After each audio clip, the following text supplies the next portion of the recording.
Okay, good afternoon again. Can everyone see the screen now, the PowerPoint presentation? Yes, sir. I can see it. That's all. Okay. Yeah, I apologize again. One, there was a delay in the screen sharing, and also there was I had a problem with the email getting to my box. Okay, so I'm just going to shut down my standby laptop so I can have, I don't interfere with my Wi-Fi.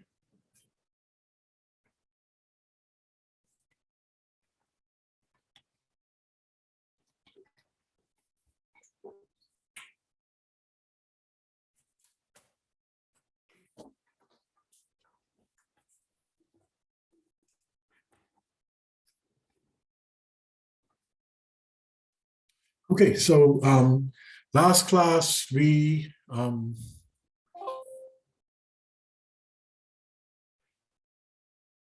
look at types of customers. And can someone tell me the three types of business customers we looked at?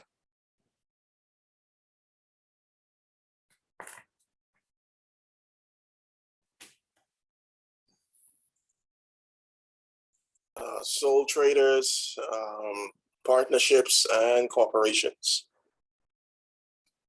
Okay, sole traders, partnerships, and corporations, limited companies. Yes, sir.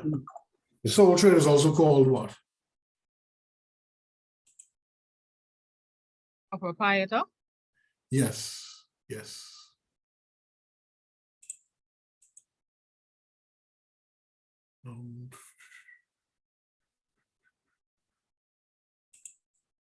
Okay, that's not happening. All right, so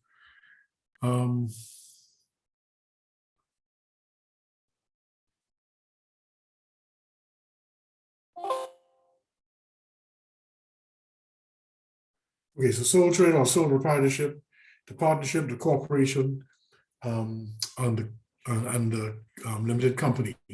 Okay, could you tell me something about the sole trader? Sole trader is an individual who would be responsible for all liabilities, all claims. And on the flip side of that, they would be the ones who would gain all of the profits as well. Okay, and can someone tell me about partnerships?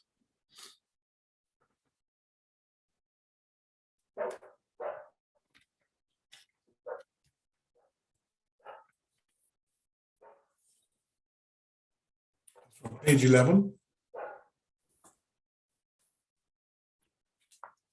They have similar benefits and disadvantages with the sole trader in comparison to the sole trader. The partnership ceases upon the death of one of the partners. Yes, okay.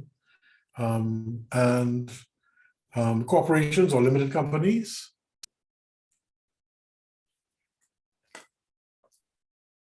If one of the persons resign or quit the company would still go on.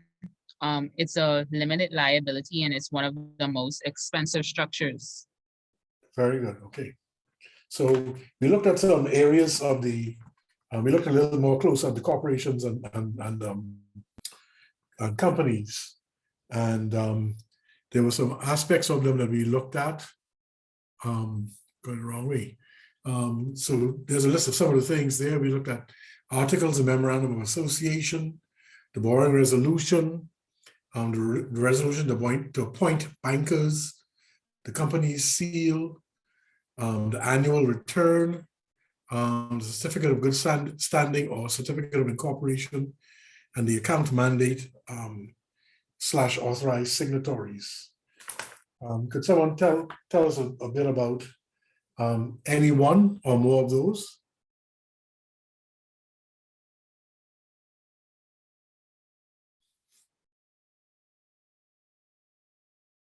Let's start with the articles and memorandum of association.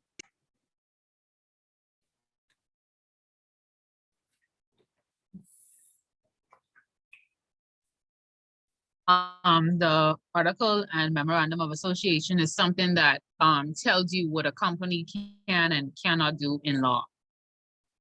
Okay, very good. Okay. What about the resolution to appoint bankers? What is that all about?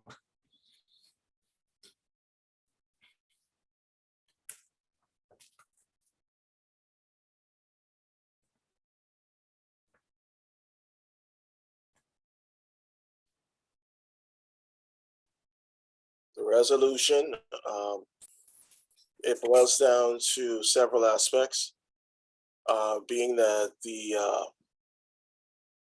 company is a legal entity. In addition to that, and is governed by a board of directors.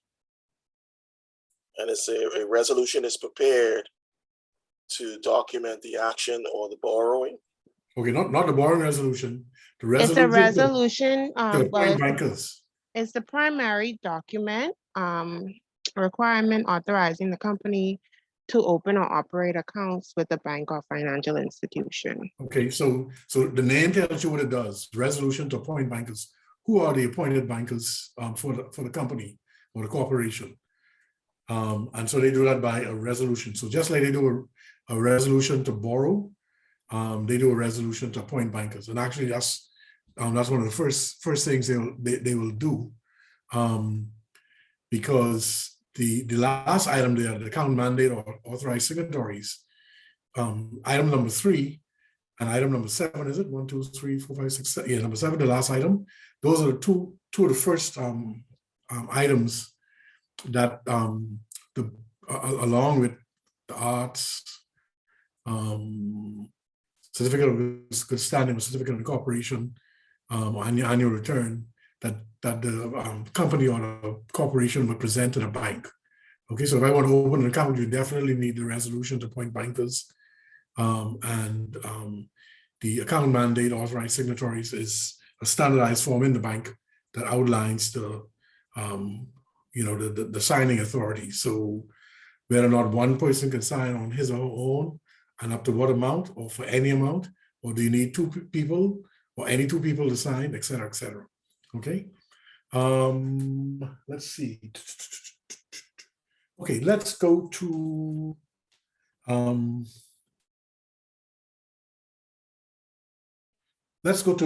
page 14, the review questions.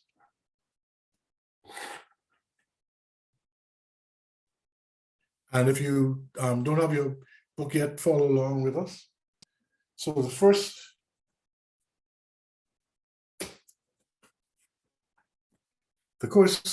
question is, and it's a true or false question, a sole proprietor, sole trader is a type or form of business in which the owner is personally liable for any and all debts of the business. True or false?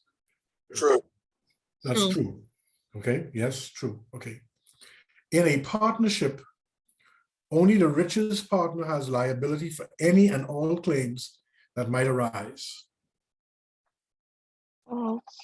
False. False. Okay, and why is that false? Because it doesn't matter. Both persons are, I guess, equally liable. Are you guessing, or are you telling me? I'm not.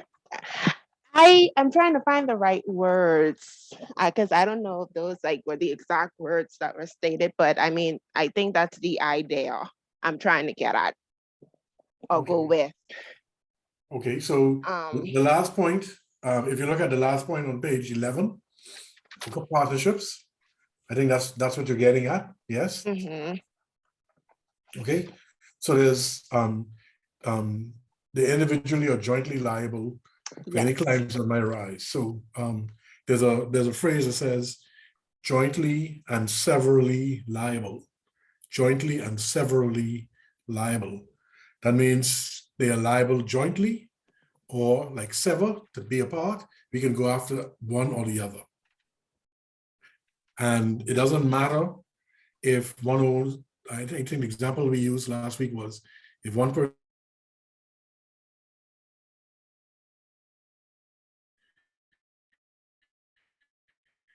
But the one with 40% had the better. You're intermitting. ownership. Sorry?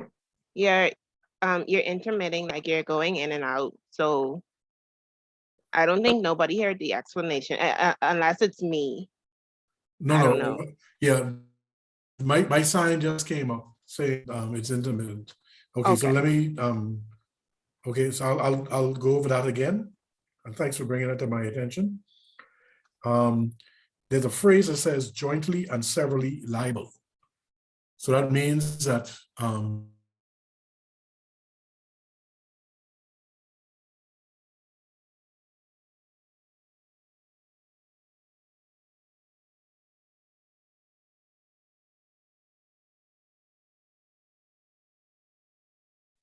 You're out again, Mr. Nottage.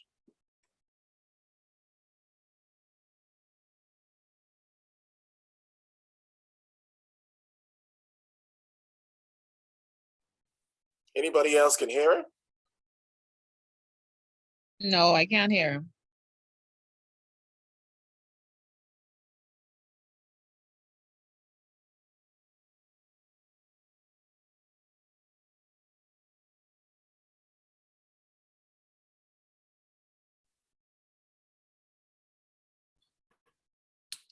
hello.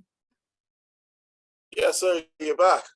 Hi. Yeah, we got disconnected. So okay, let me bring up the PowerPoint presentation again.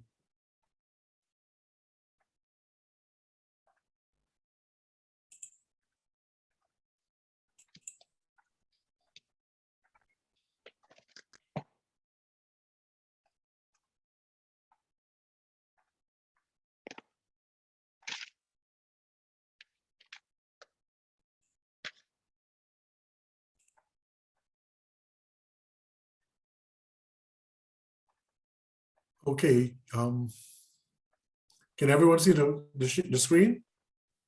Yes, sir, I can see it. Okay. Yes. Okay. All right. Let's hope our connection stays.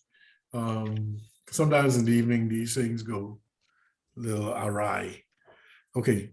So did you all hear the full explanation, or do I need to do it one more time? I think we heard when you said you have jointly liable and what was the other one? Jointly and severally? Severally, yes.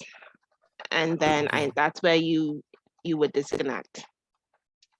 And then okay. So I said that there was a phrase, we were looking at that last point, individual and or joint liability for any and all claims that might arise.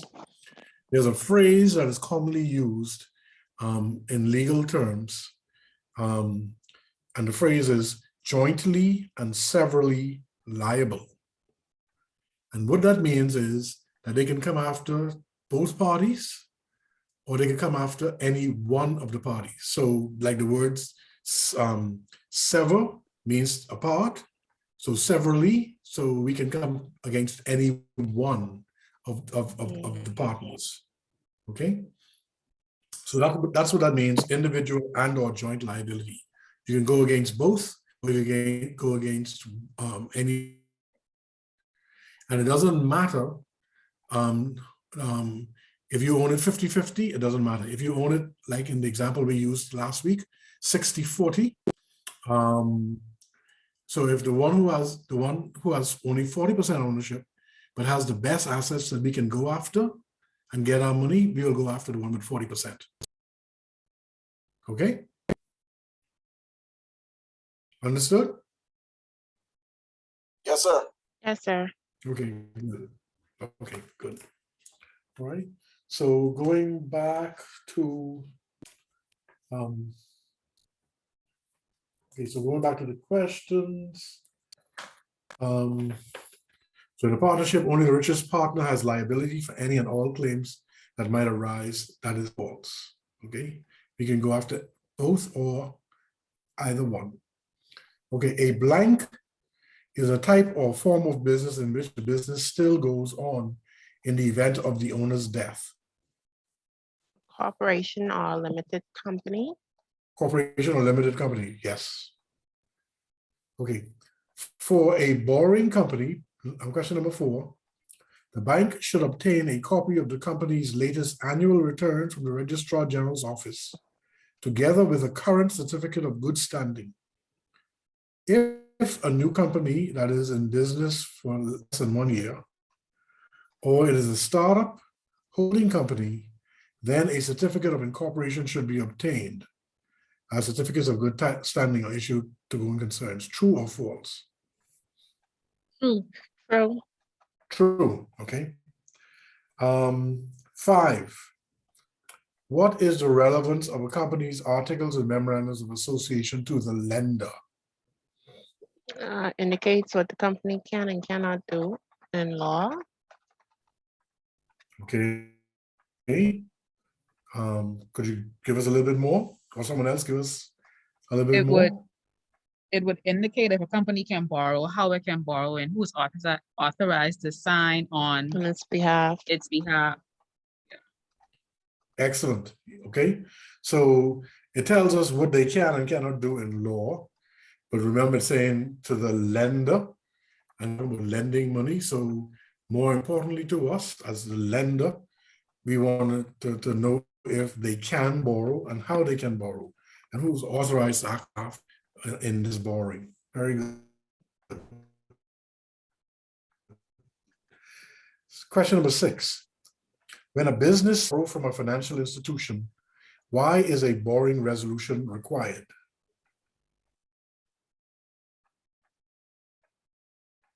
It is A required borrowing. You can go ahead. I just was about to say you could go ahead. Okay. It is required because a company is a separate legal entity and is governed by a board of directors. Okay. And And- basically for the company to borrow legally, the resolution is prepared so that the action can be properly authorized by those board of directors. Right, because you want to use it as evidence, yes. Okay, so a borrowing resolution is required because the company is a separate legal entity, which is governed by a board of directors. Therefore, this document must prepared as evidence that the action, that is the borrowing, has been properly authorized by the board of directors by whom it is governed. Okay, so very good. Okay, so that completes the review of chapter 3, and you also went through the questions. And of chapter questions. So on chapter 4, we started chapter 4. We got quite a ways through chapter 4. And we looked at the type of credit products. Okay. And so there are some of those products we looked at. We compared the business products, and we saw that they were pretty much similar, okay, across the lines.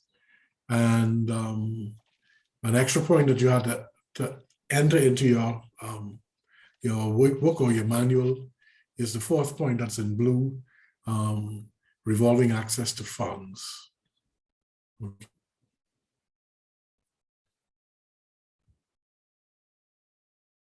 So there again, they're very, very similar. Okay.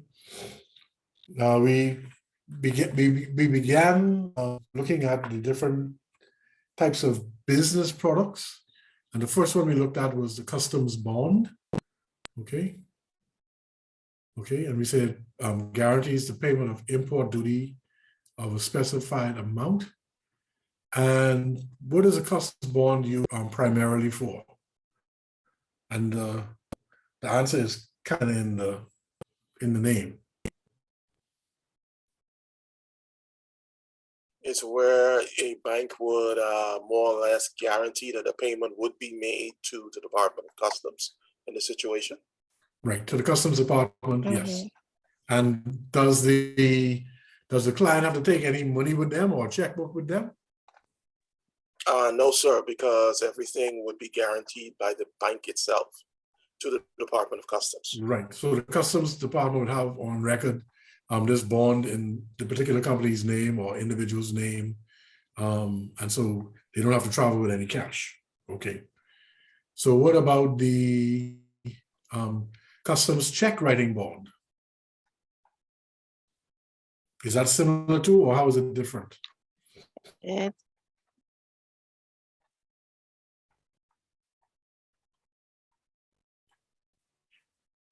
I think it's similar. I mean, I missed this part of class last week because I had to leave Okay. early, but I think it's similar. The only difference is that I think instead it of may be similar. cash, it'll be check. The payment would be through check instead of like cash payment. Okay, so what happens is, so unlike the customs bond where you don't have to take any negotiable instrument, cash or check or credit card, the customs check writing facility allows you to write checks. Okay, it's almost like a check guarantee, and so you're quite right. So it's a check. It acts like a check guarantee. Okay. Now I didn't get into the next one because the bid bond and the performance bond. I didn't think we would have time. Excuse me.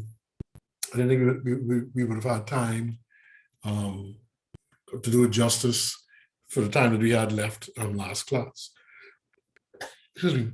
But it says here the bid bond assures guarantees that should a bidder, usually construction jobs, be successful, he will execute the contract or contracts and provide the required surety bonds. Okay, so what that really entails is that sometimes, like you'll see, let's use the government for example. The government would send out they would send out let's say the construction of okay. So they invite bidders for the construction of a school. Okay. So when you submit, so when those contractors are submitting their bids, you submit a bid bond along with it. Can you hear me? Because I just got a note that my internet is unstable. Yes, I can still hear you. Okay, good. Okay, so and so the bid bond lets the government know, okay, this ain't no fly by night, person. This person is genuine, particularly if that person their bid looks like it can qualify, for what the government is looking for. So in terms of amount,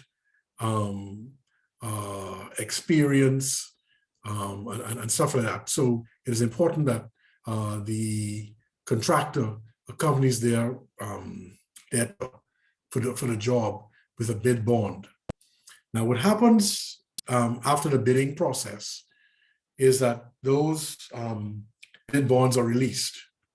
Okay, so the government will release those bid bonds after they've made their selection as to who the job will go to. That is where the performance bond comes in.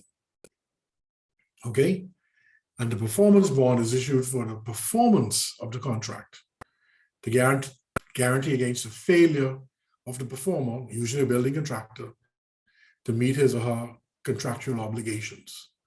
Okay, so an example of that I'm aware of is when they were building Doris Johnson High School on Prince Charles.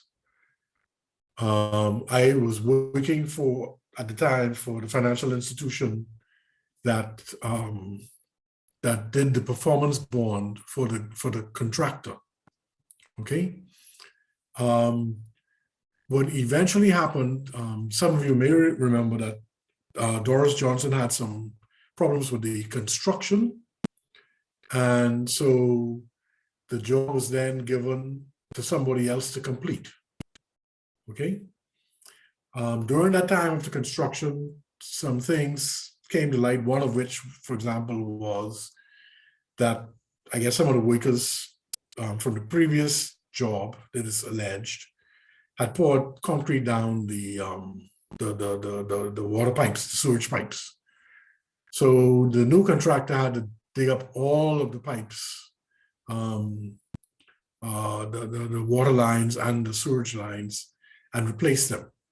Okay, so during this time, the original contractor, who had placed the performance bond with the government and which was held by the bank that I worked at the time, came to us and approached us asking us to release the bond because they were released from their obligation by the government. Okay, and so what we did was we called the Treasury Department. I think we called the Financial Secretary, and we spoke with the Financial Secretary's office to find out if we should release the bond, the performance bond. And we were told no, not to release it, because the bank cannot release a performance bond unless all parties to it agree. And so if the government agreed to release it, then it could not be released, even though the building contractor wanted it released, because the government was of the view that something else can come up and happen. And so the new contractor, there may not be sufficient funds for the new contractor to deal with that. And so the government, they did not want the government to be in a loss position. And so if there was any further things like concrete in the pipes, the government would want to hold on to the performance bond and settle after the construction was completed by the new contractor, and they had sufficient time to make sure that everything was up and running. The lights were working, the plumbing was working, doors were closing properly, et cetera, et cetera, et cetera. So that particular contractor had to wait until the new contractor was finished the job, and before they were able to have the performance bond released. And I think that bond was in excess of $1 million. So, and that was cash. That was cash secured. So the original contractor could not have access to his or her money until after the second contractor, the replacement contractor, was finished. All right. So that's to give you a kind of idea of why the performance bond is performance bond is required and is important. Another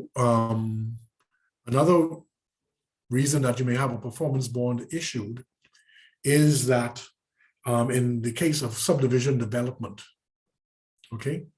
So if someone is developing a subdivision, and let's say that they have 100 lots in that subdivision, and the developer is responsible for putting in the infrastructure, so electricity, water and sewage mains, paving the roads, electricity poles, or if it's underground, etc.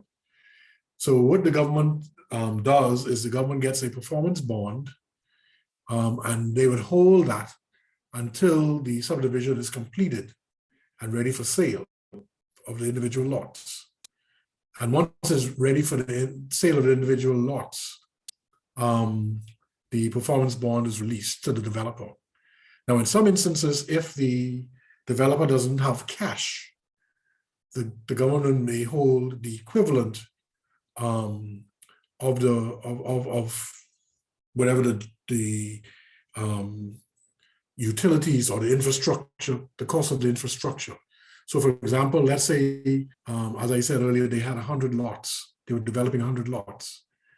And the infrastructure was going to cost, say, $500,000.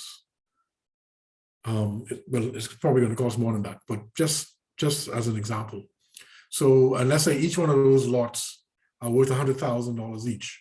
So the government would hold at minimum 5 to 6 of those lots until the infrastructure is put in place. So when the developer is advertising the lots for sale, the ones that the government has held back or taken a charge over or lien over by virtue of this performance bond, they cannot be advertised for sale to the public until after the infrastructure has been put in place. Now, after the infrastructure has been put in place, then the government will release those 5 or 6 lots, and then they can be sold once the infrastructure is put in place. Okay, is that understood?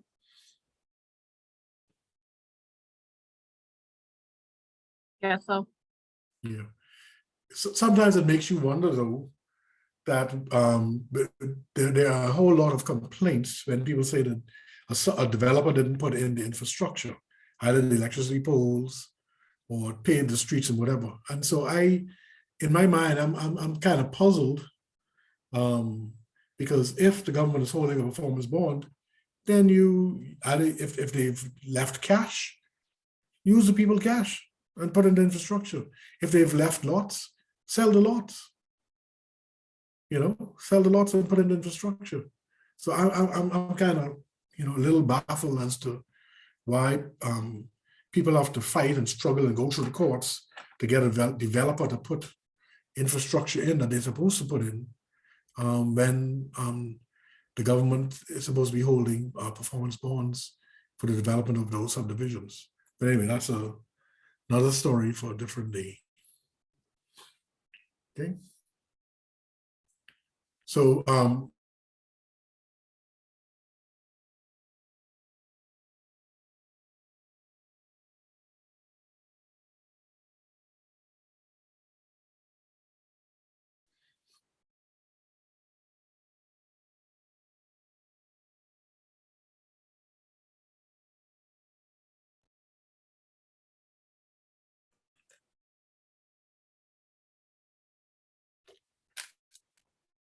hello.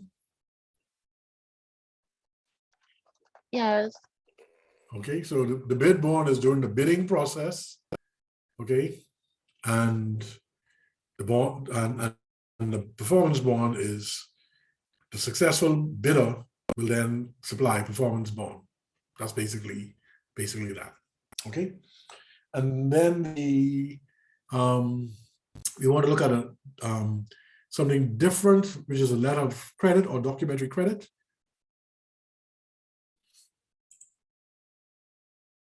Okay, the letter of credit or documentary credit. We will come to this later in more detail when we are looking at international business, but it's also a type of document used. And I think I mentioned that if you went to the back, one of those chapters, you'll see, let me see, I think it's page 97 or thereabouts. It talks about the documentary credit or letter of credit. So it says this guarantees the supplier, usually in another country, that goods shipped will be paid for in full for up to the purchase order amount by the purchaser. So for example, companies like Kelly's and Macy's, Pritchard's, when they are, or smaller companies, individuals, when they're buying bulk items, they don't wire transfer funds and that sort of stuff.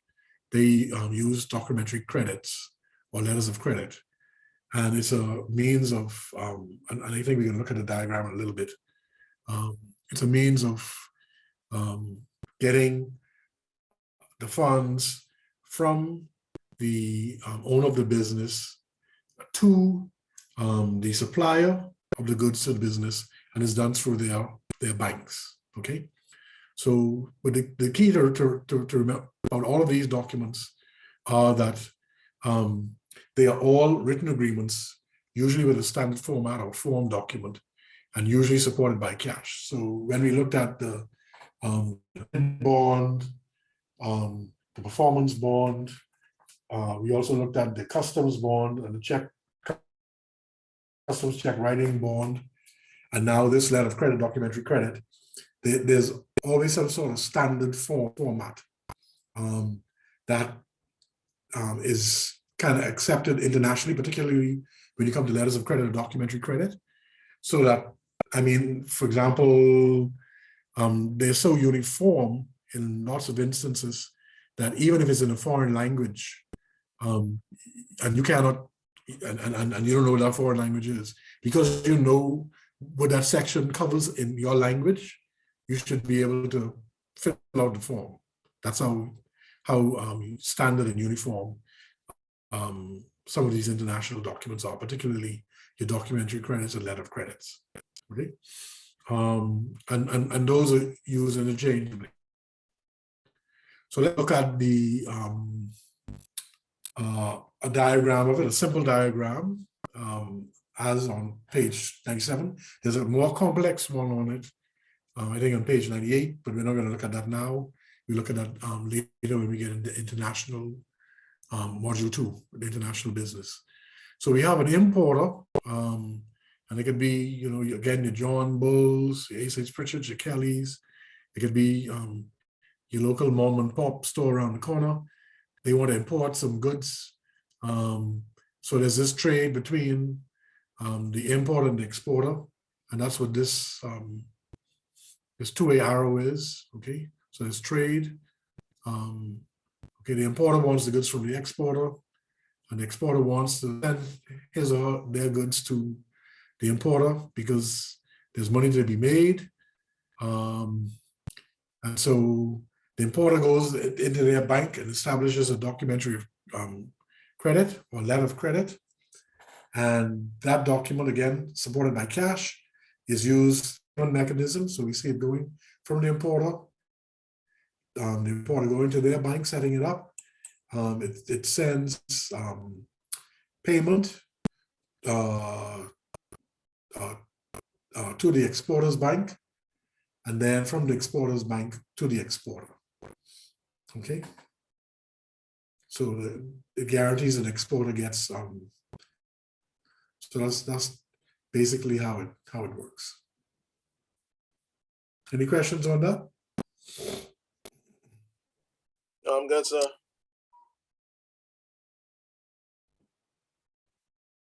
Okay, so having done that, let's look at let's do a class activity called the matching game. Okay, so we have products on the left hand side, and we have the features and benefits on the right hand side. So we need to match them up with the relative side. So if we look at number one is overdraft or revolving credit line. Which of those four are the features and benefits of an overdraft or revolving credit line? That'll go to the third section, I think. Yeah. Yeah, y'all can see. I can't see. The third, so You can't see? overdraft, No, I can't see that. that'll go to the third box of the fund. Is it too small, or you can't see it at all? No. Yes, sir. So It's a little small. Yeah, I had to enlarge my screen for me to see it as well. Okay, alrighty. Oh, my apologies. I think it's not in oh gosh, what it's called in PowerPoint. It's in slideshow mode or something. Yeah.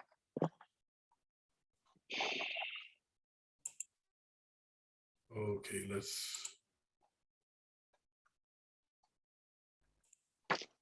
Is that better? Yes. Okay, That's tremendously better. okay, great stuff. Okay. So, okay, so you're correct. Convenience, flexibility, interest based on usage.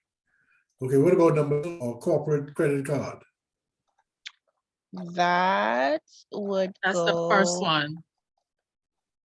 That is the first The one? first, yeah, where it Mm. says short-term financing. Anyone say anything different? I. Gosh.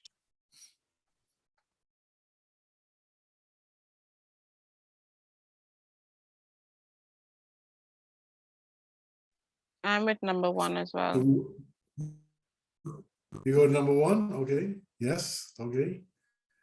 What about the third one, consumer business loan? That's the bottom one, number four. Okay, that's Yeah, the fourth one, okay, alrighty. And I guess by default, residential commercial mortgage would be the second one on the right. Right? Yeah. Yes, sir. Okay, all right. So that ends that chapter. Let's look at the review questions. On page 19, chapter 4, review questions. So, question number one, Latoya's payday is to 26 monthly, but she has several monthly commitments or bills totaling around $700 that come due between the 17th and the 21st monthly. As a banker, what advice or product would you offer her? Overdraft. Overdraft? Anyone say anything else? She need to get them bills paid, man. She need to get them bills paid. Okay, and why overdraft? Because it allows you to have some form of financial flexibility. Right, and it fills in those gaps between your payables and your and your receivables. So between your bills and your salary, your income. Okay, great stuff. Number two, flexibility and blank are benefits of overdraft facilities to businesses. Flexibility and blank are Convenience. benefits. Convenience, okay. Any other benefit?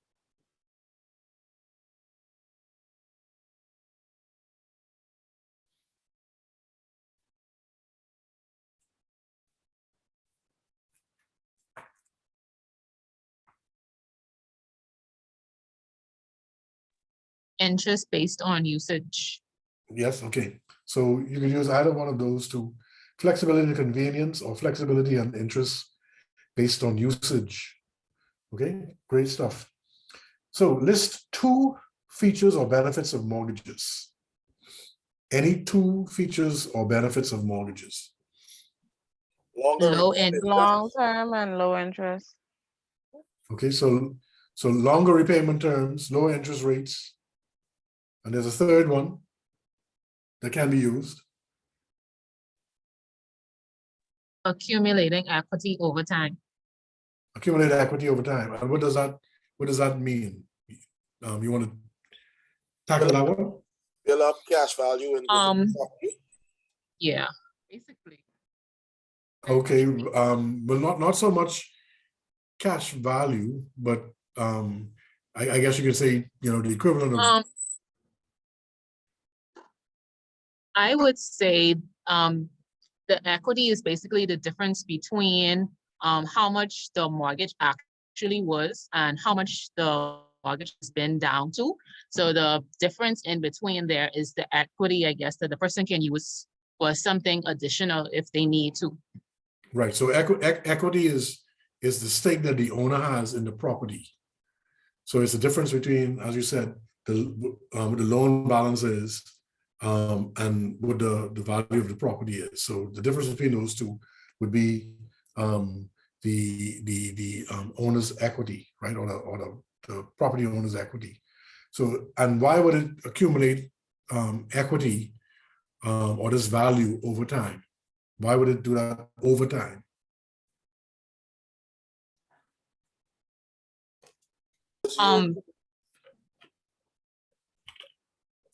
Sorry, Kendrick, you go ahead. Oh boy, I lost my train of thought. I would say because of the payments, you are actually lowering the loan balance or the mortgage balance, thus creating a The principal balance, okay, yes. Yeah. It's lowering the principal balance, and thus you are now creating a surplus for yourself in regards to value within the property. Yeah, exactly. Okay, so as you make your loan payments, a portion of that payment goes to principal, a portion of that goes to interest. So with each payment that with each payment that you make, the principal balance of the loan goes down, and that means that you have more ownership. And now I don't think we mentioned it last class. I didn't mention it last class, but there's another way in which you can get equity over time, and that's by appreciation. Because normally on real estate, it normally appreciates rather than depreciates, with the exception of buildings. So and sometimes you may find the value of the land may appreciate at a faster pace than the building depreciates. So a property that may be worth $100,000 in 2022 may be worth $110,000 in 2023. Particularly, especially so, I should say, if the owner maintains the property. So if let's say this is a single-story house, they paint it up, they keep it well, it doesn't deteriorate, so you don't have the paint peeling off the building or the fascia board, and that sort of stuff. So it can maintain its value. And then, of course, if people do improvements, so for example, if they change, the plumbing fixtures, right? So they may have started the house out and they may have the regular generic faucets and fixtures, but when they change it, they may change it to, Moen or some other brand that would add value to the not only because of the cost, but also because the way it looks. Okay, so or they change the regular Formica countertops to Corian or marble or something like that. Okay, so all right, so equity can be accumulated over time, either through the principal balance reducing or through appreciation of the real estate asset itself. And we'll look at that a little bit in more detail when we're looking at real estate and collateral.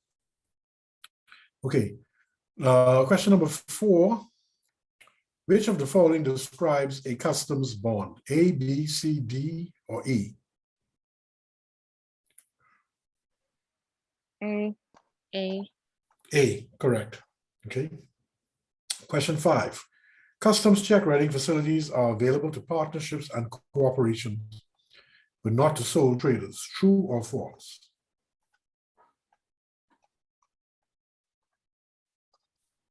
False. False. Okay. It is available to sole traders.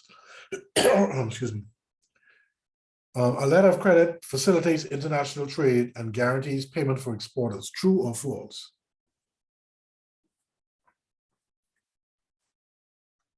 True. That's true. It's true. True. That's true. Yes. Okay. All right. Any questions before we go on to the interview, which is the shortest chapter in our manual, in our book, textbook?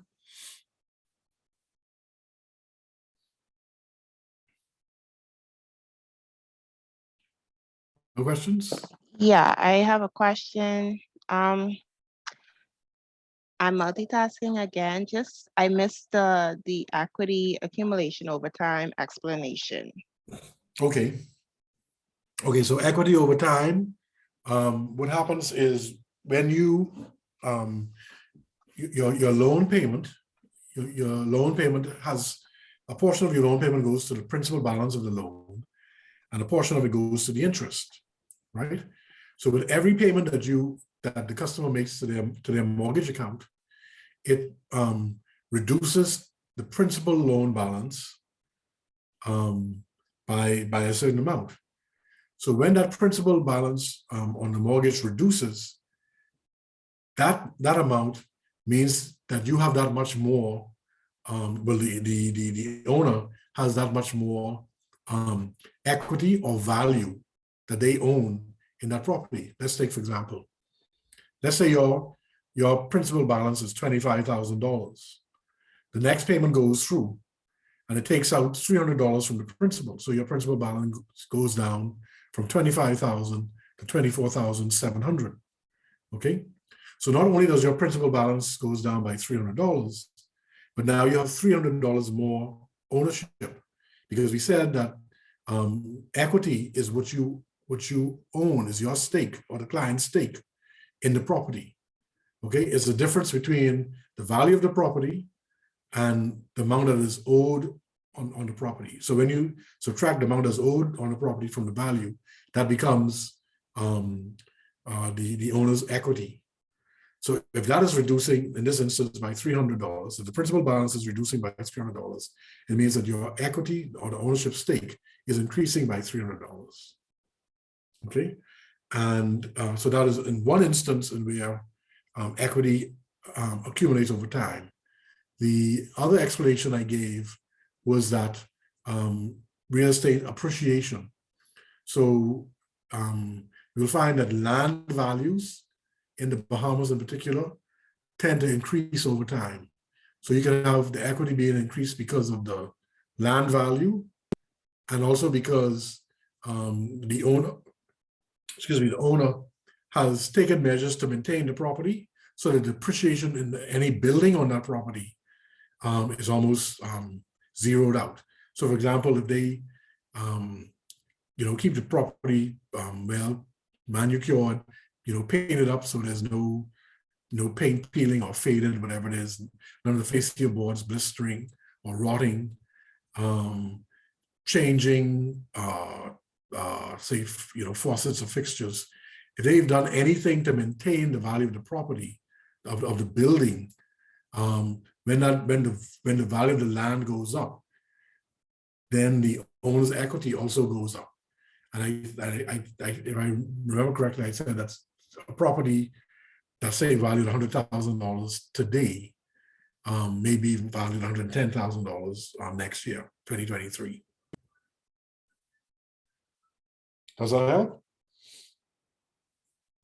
Okay, understood. Okay. All right. So let's look at the interview. Okay. So the interview and some techniques or general considerations.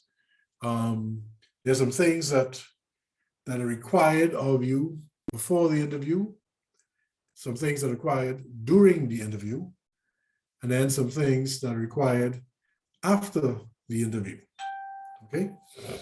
So let's look at some of those things.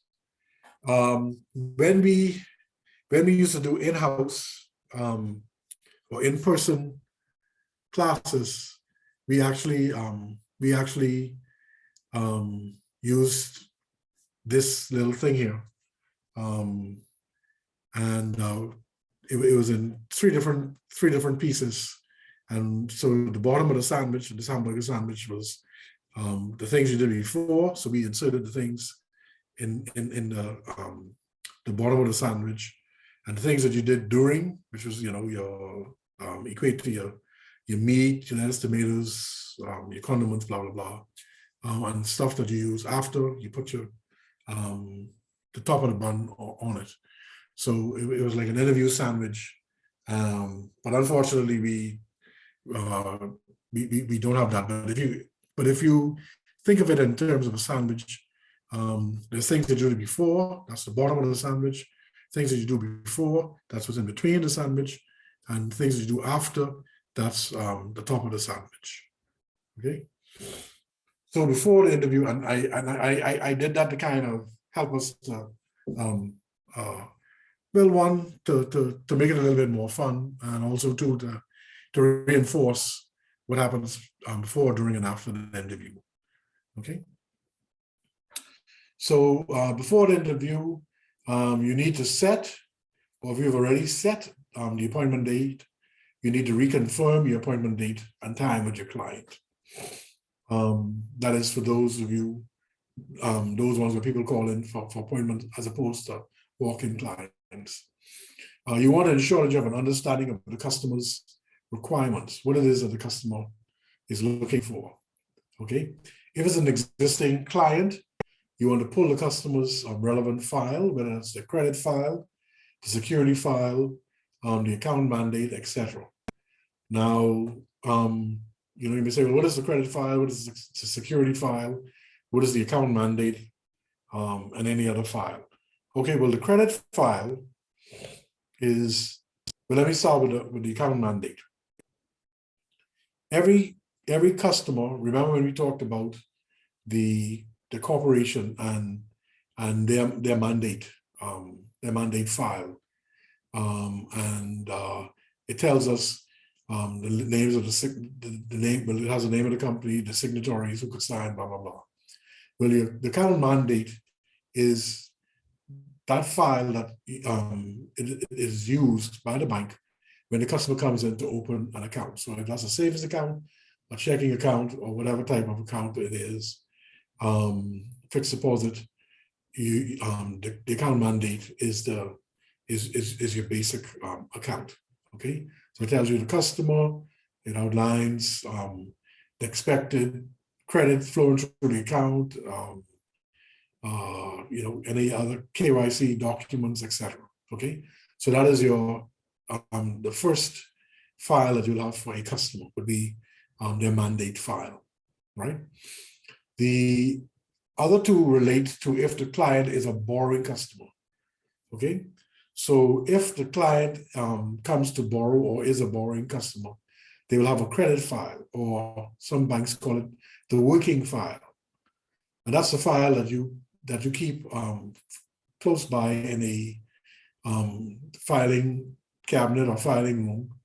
So whenever the customer comes in and you need to refer to certain things, or you could put in correspondence from the client, or put in correspondence to the client, that is your credit file.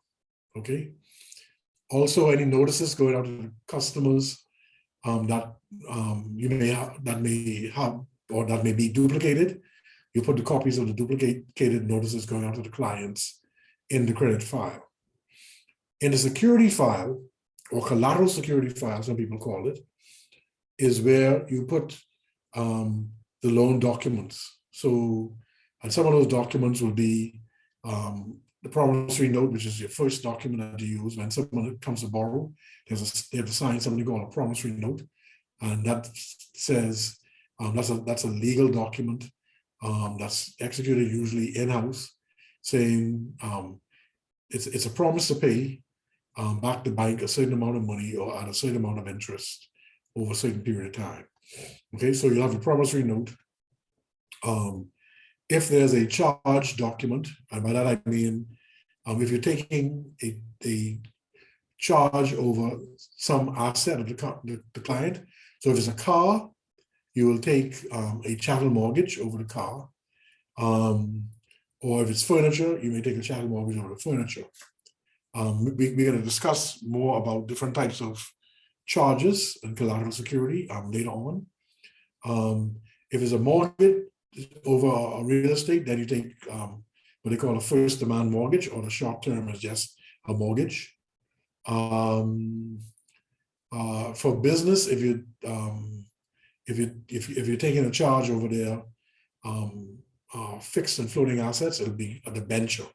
Okay, so whatever that security document is, that goes in the security file, and that is normally held under dual control in a fireproof environment, because those are legal documents. And so, so once the customer has paid off their debt, so there's some things that may have to be returned to them. So, for example, when you take a mortgage over somebody's property, they have what they call a conveyance.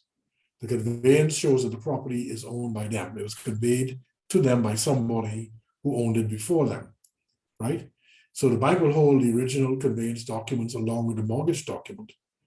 And so when the client has finished paying off their mortgage, you need to release certain documents to the client. And so the conveyance or conveyances, because there may be more than one, will be returned to the customer. So it is very important that the security files are under dual control, so no one can do any hanky-panky, or there's less of a chance of doing hanky-panky as opposed to one person overseeing it.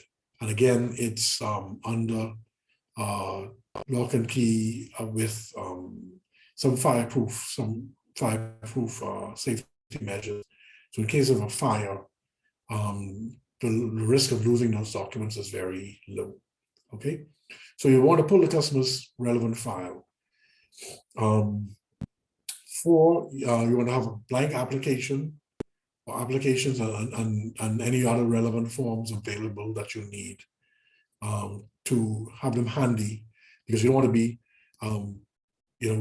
leaving your desk and then going next door. Oh, you have this form. I need this form for this customer.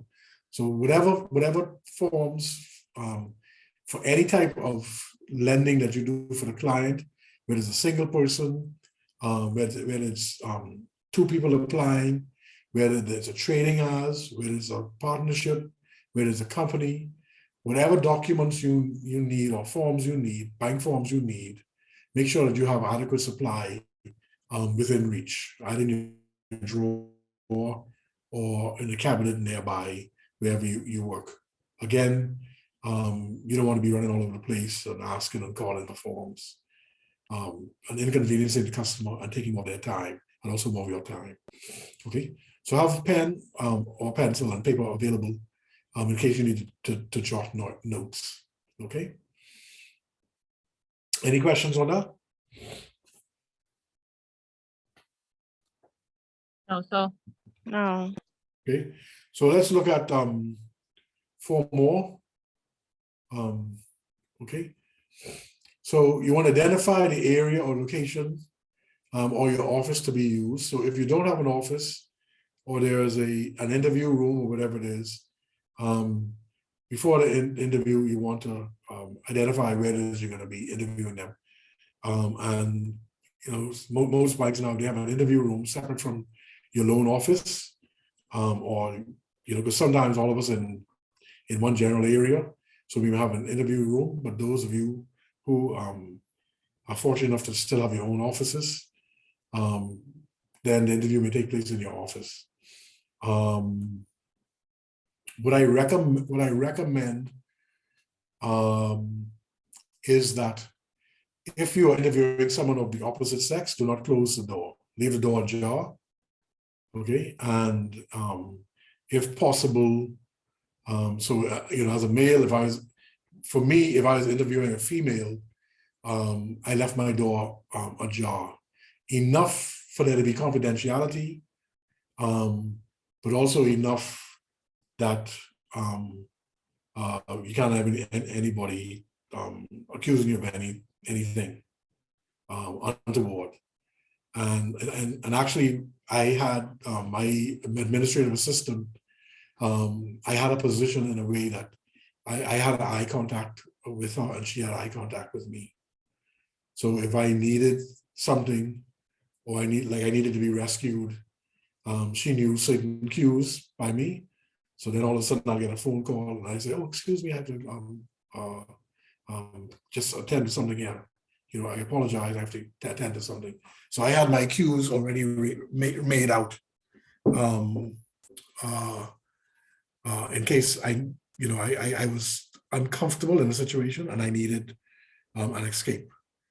I had an instance where I was propositioned by a female, and I used my code to get out of that situation. So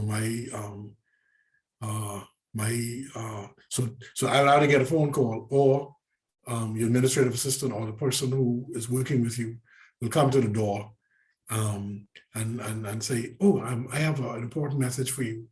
Could you step out this way just for a minute? I apologize." So whether they give you a call on your office phone or they come to the door, you want to have something in place for those uncomfortable occurrences. Okay. What you want to do is you want to remove any distractions. Oh, one more thing about offices location. If it's a central interview room, usually you have to let somebody know to book it. So it's normally the receptionist or somebody, or your administrative assistant who may have carriage for the whole area. So you let them know, I need to use the interview room, such and such and such. That way, it won't be double booked. Okay. And that's important if you only have one interview room, or you have two interview rooms, but you have more than two account officers or lending officers.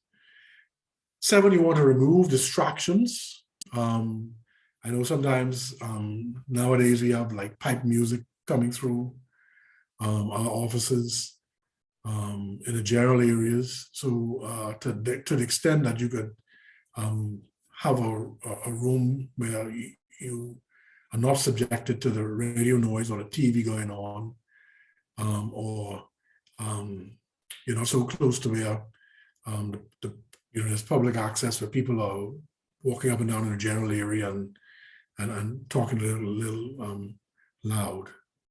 Okay. Also, you want to clear your desk area of any confidential material that may be related to, that may not be related to that client. Okay, so any information that's not related to that client, you want to clear your desk area of it. Okay.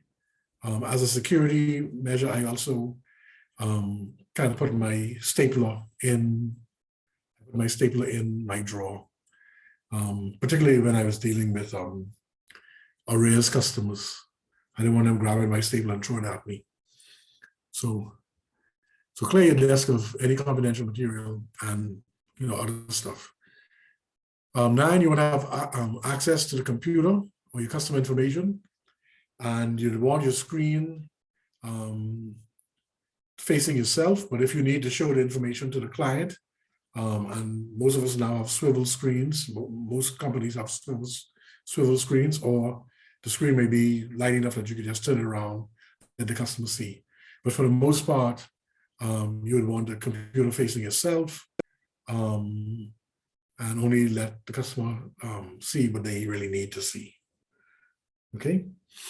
So before the interview, any questions on any item before the interview? Any of them? 1, 2, 3, 4, 5, 6, 7, 8, or 9?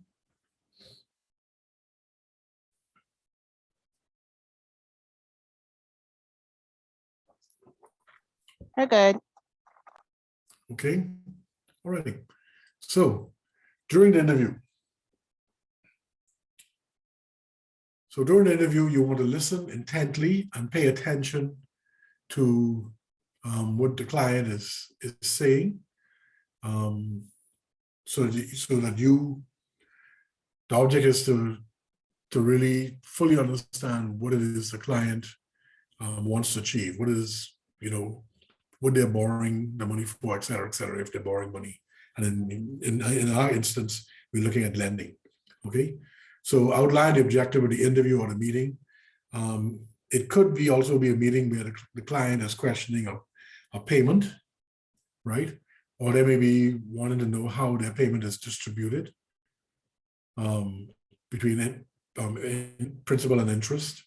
Or they may want to ask questions about lump sum payments or prepayments. Okay, so whatever the objective you just need to make sure that you outline what the objective of that interview meeting is. it helps you to stay on track, because you don't want to be going all over the place. So if they have another issue that comes up, you want to come back and say, okay, well, let's deal with this. I'll jot that down and let's resolve this one. And we'll get to that one once we finish with this, right? You want to ask open-ended questions as much as possible, as opposed to your simple close-ended question. So a closed question would be like that requires an answer yes or no. Okay, an open-ended question would be where the customer has to give you more information. So, for example, if you're doing a loan application and you're trying to get information from the customer, you don't ask the customer, do you have a credit card? Usually they're going to lie and say, no, they don't have a credit card. Okay, so if you ask instead, tell me about the credit cards that you currently have. Okay, that is not a yes or no answer. Now, if they don't have any, they'll say, I don't have any, right? And sometimes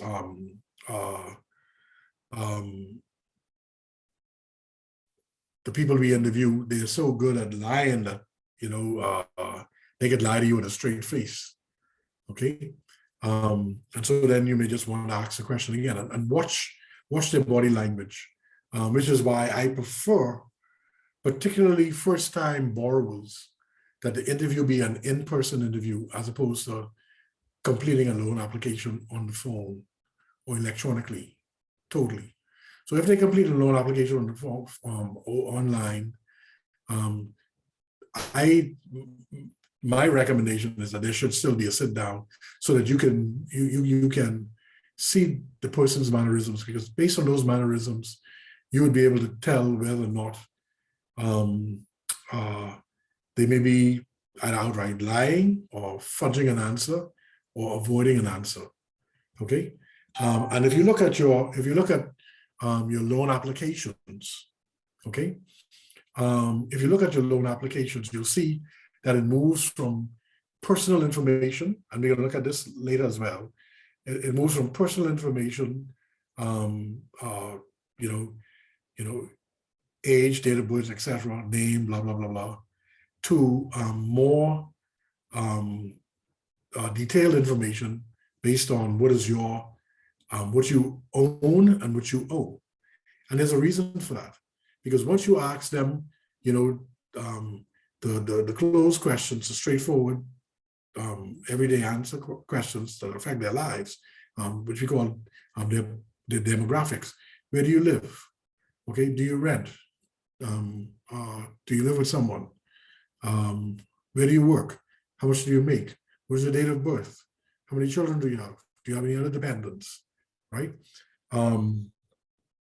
So they'll answer those questions straightforward. So then now when you get down to the portion which we call a statement of affairs, what they own and what they owe, you can see if they, get a little uncomfortable, twitch, roll eyes, move their head one way or the other, which shows some level of discomfort in answering the question.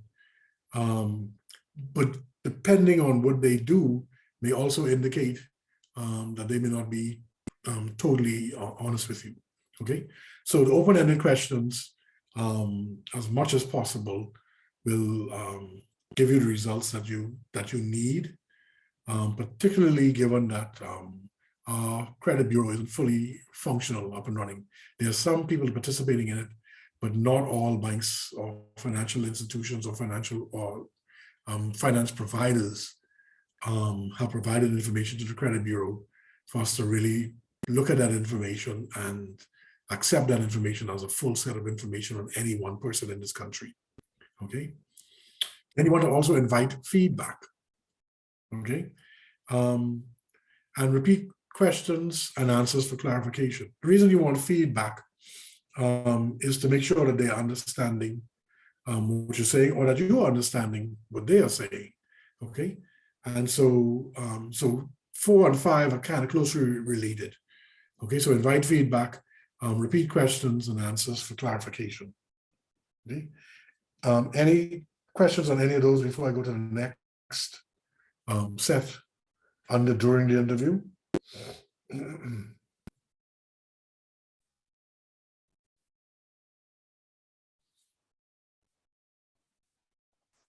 I'm good. Good. Okay. Have any of you ever done any interviews, whether for credit or had to deal with a client's query or anything? Yeah, in regards to a collections matter, I've had to Okay. do several interviews. And did you find that some, if not most of these, before and particularly now you're dealing with during, that you've had to employ some of these things as you're dealing with that interview? Yes, sir. You try to, most people who used to come when I was in collections who come and see you, if they were served with a demand letter by an officer or something of the sort, or summons, they traditionally come in with a story. That is a given. So you try to figure out the story and filter out what you could think is truthful and what isn't. A scenario that I've had is that I had an individual call me and told me that she is unemployed. She is unemployed? She's unemployed, but when I Okay. call the house, mommy tells me she going to work. Okay. Yep. Trust me, they can have their stories, boy, especially when it's time to collect funds. Yes, most certainly. So asking open-ended questions and also just skill. Remember we talked about lending as an art or science. Well, collecting is an art and a science as well. So there's an art and a science to collecting debt. So not just to lending. Okay, so let's look at 5 more during the interview. So there may be a time when you need to display and express empathy, particularly if someone comes to you saying that they come in to borrow for funeral expenses or whatever it is. Okay, so you want to extend your condolences on the loss of the loved one, blah blah blah. Don't labor on it too long, and so move along. Don't rush it. Make it say you want it to be to come across genuine.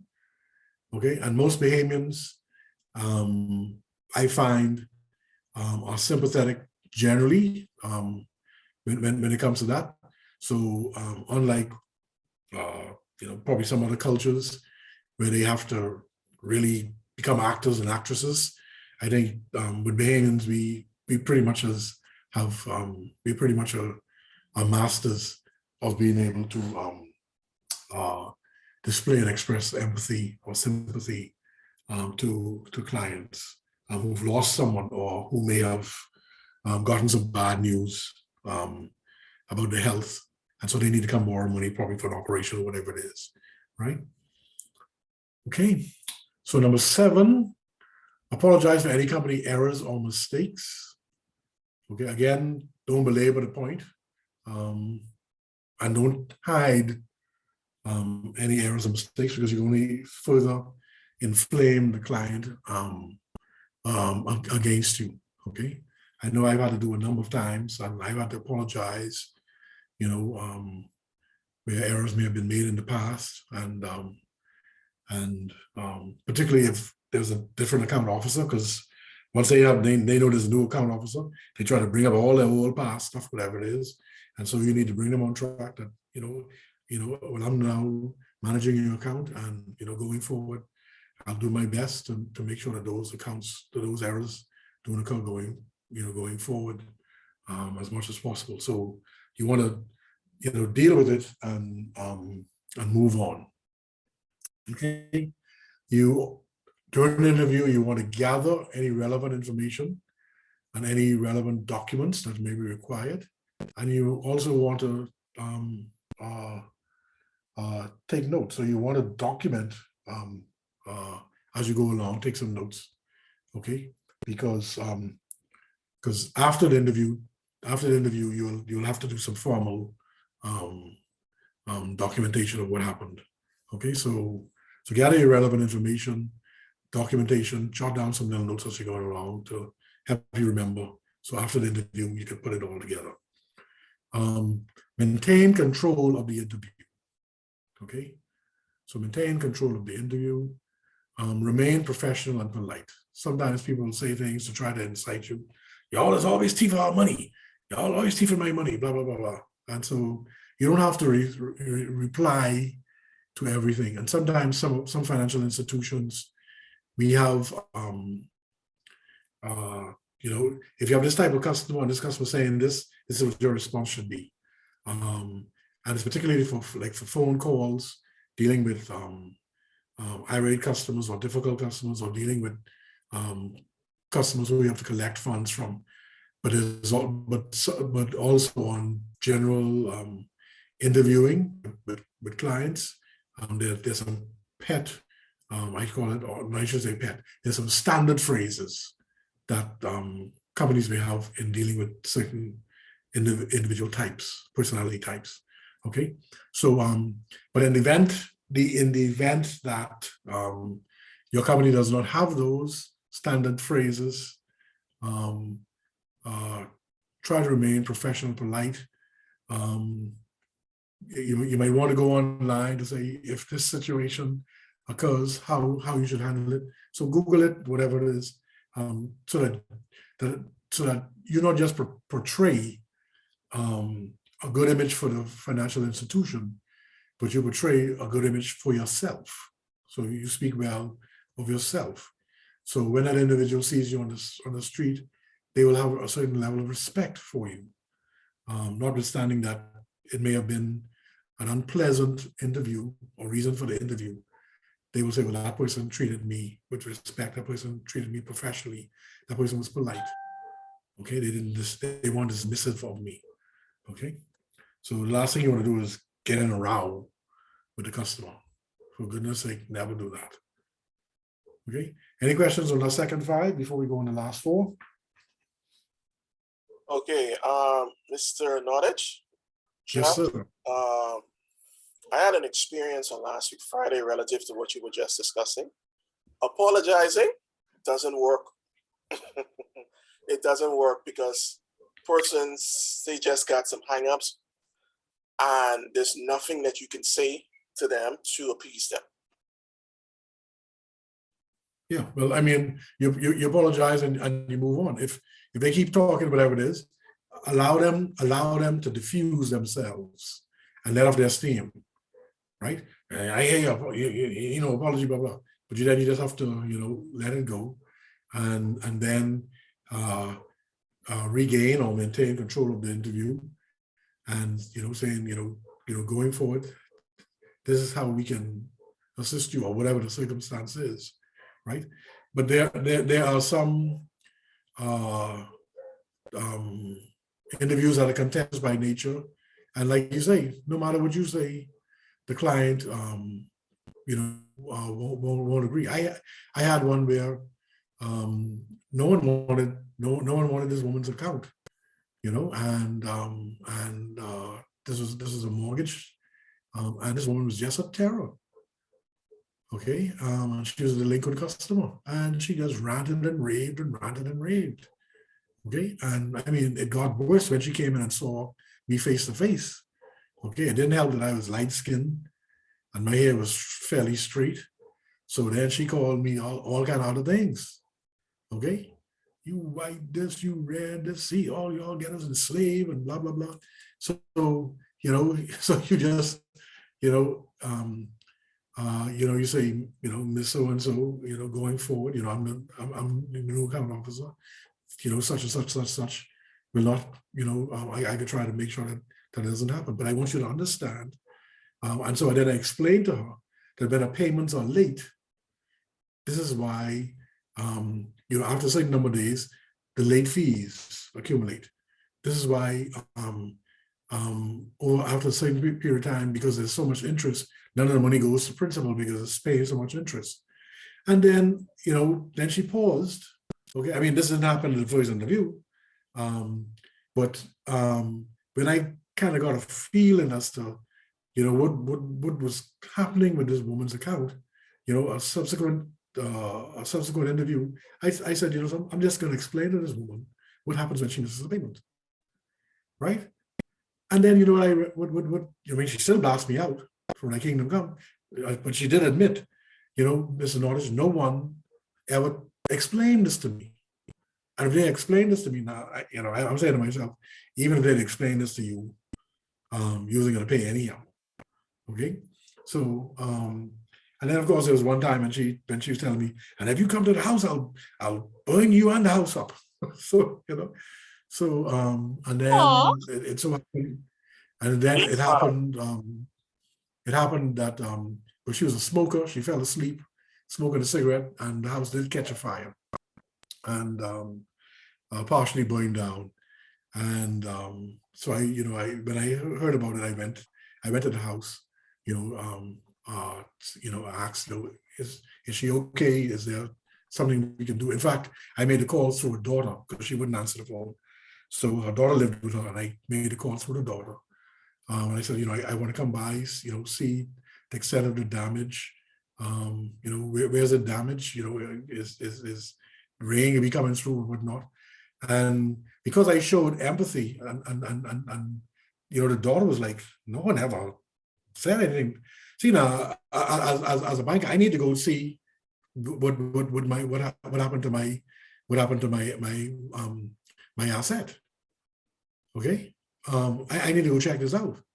Okay, but I didn't approach it like, well, this is what the bank gotta do. I approached it as though I am concerned about you. You know, do you have use of the kitchen? You know, she said, well, I have a little portion, and there's a bathroom. She said, but I have 2 bathrooms I can still use. I said, okay. I said, because, you know, we need to try to see if we can get the settlement. I mean, the claim to the insurance company and whatnot, and they'll have to come by and whatnot. And so, so when I went to the house, the first question she asked me, she said, you reported to police, and I said, I could burn you in the house down. I said, it's in my notes. I said, but I didn't elevate it as a police thing. I said, so it shouldn't go against you with the insurance. I said, and you know, based on what you said, it was accidental. You fell asleep smoking a cigarette lit, you know. No, be careful, let them out what you say. So you know, and then it went to, you know, and just getting into something different. And then after she got a claim, and you know, the house got repaired and whatnot, then she came to one day and pushed $20 in my face and said, go buy lunch, right? Not And enough. you know, we have You don't take that. You take that. That's headed later on. So, well, I'm going to tell you exactly what I did. But we have a policy that, you know, if you get a monetary gift or in kind, $100 or less, but under $100, you know, you can accept it. Okay, anything $100 and above, you have to declare it. Okay, so anyway, so I told her, I said, no, I said, I'm just doing my job. You know, she said, no, I appreciate, because you sat down with me, you explained to me what was happening to my mortgage. You know, I call you everything but a child of God, and you still, you know, I said, I'm just doing my job. So she insisted. I said, okay. So you know what I did? I took the $20. I went over when she left. I went and I deposited to her account that services a loan. I think it could come a time when she could miss a payment and she could need that $20. Okay, and I did it. We had deposits that you could do under advice. So there was an entry that went through the teller, okay, for cash, and then the top copy was mailed to the customer. Okay, so she got advice that $20 went to her savings account, and the entry was passed to the savings account. That's how I dealt with that, because I wasn't getting in no trouble in the future. Or anyway, like I said, I was not about to get in any trouble for no $20. So one way or the other, I was not gonna. So that's how I handled it. I don't know. You all may have handled it differently. What would you have done in that instance?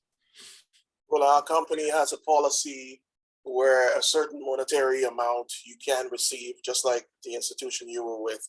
But personally, for me, I ain't gonna never take it. I know that my boss and one former boss either do the same thing, to take the money and apply it to the mortgage or the loan. Personally, for me, I ain't gonna never accept it. That's my job to do and assist you. I'm not gonna take the money from you, seeing what type of difficult individual you is. Time is that come back 3 months, 6 months later, I give you my money and you take my money.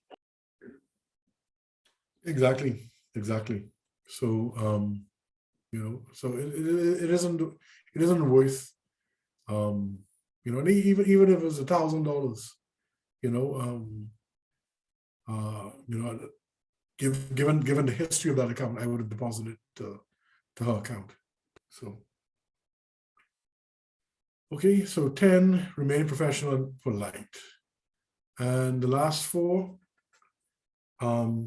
clearly restate the problem or the need that has to be resolved. If it isn't a credit application, reassess information provided for completeness.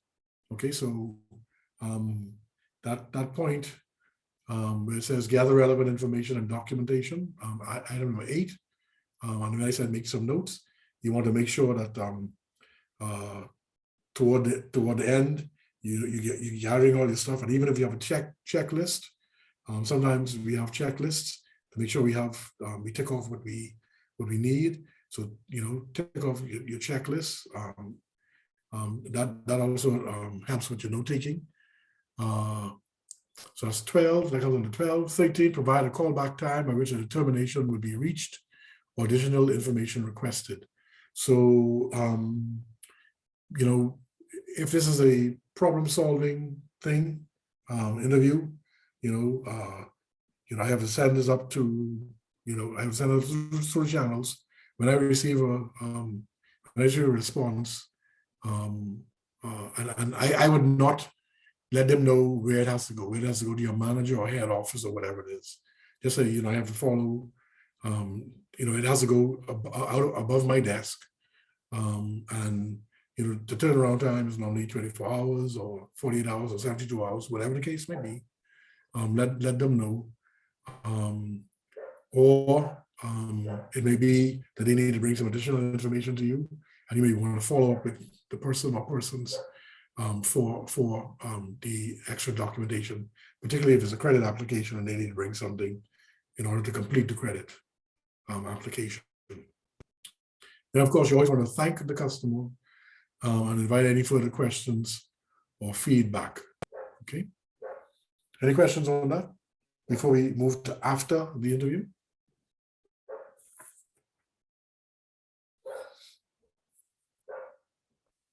No, sir. Okay.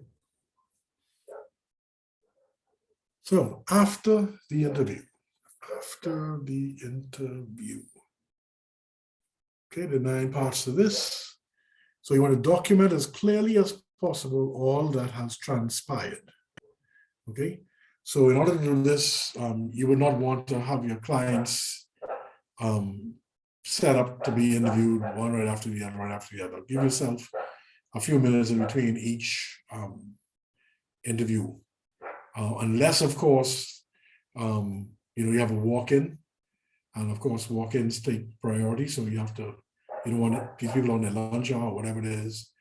Their time is important. So if after that client is your scheduled client is completed, and you're the next officer available to see a walk-in, so try to take care of the walk-in client, and that is where your notes and your tick sheet will come in handy, because when you finish with a walk-in client, then you can go back and do this item number 1 after the interview. Document as clearly as possible all that transpired during the interview. 2, conduct a preliminary assessment or investigation. That should be or investigation. Okay, conduct a preliminary assessment or investigation. Notify the appropriate personnel if you need to, upwards or downwards. So, for example, your supervisor might want to know how the interview went. So you let them know, I spoke with Mr. So-and-so, or I met with this, this group of people or this couple or whatever the case may be. And this is what transpired. Just briefly, nothing long drawn out. And then at some point in time, you will have to provide the customer an updated status, because remember, we did say on point 13, provide a callback time by which a determination would be reached or additional information requested during the interview. That was point number 13.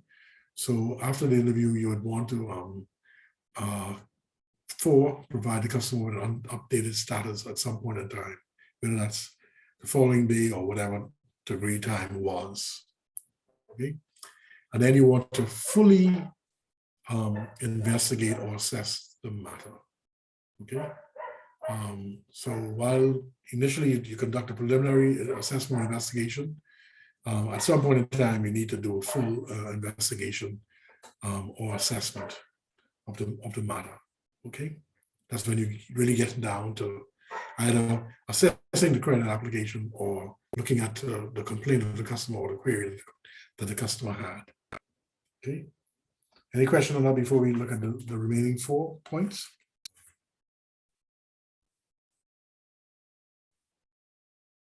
No? Okay.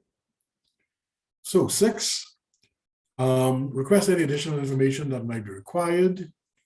Make a final determination decision if that is with you, or recommendation. If the item has to go above your desk. Once the decision or determination has been made, you notify the customer.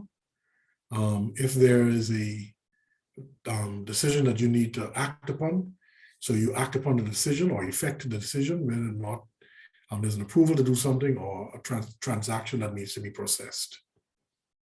Okay, and that completes after the interview. So that's before, during, and after the interview.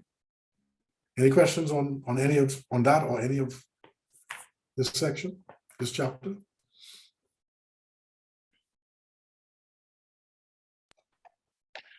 How would you, I guess, ask a question like this on the exam pertaining to this chapter? Like how would you word your question? Okay, I'm glad you asked. Let's look at page 21.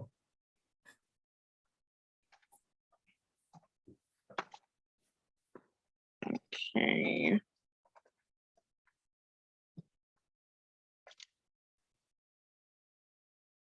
Question number 1. Before the loan interview, you document as clearly as possible all that has transpired, true or false?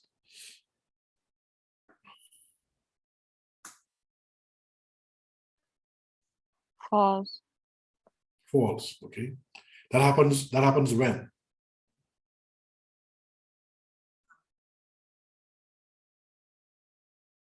When do you document as clearly as possible all that's transpired?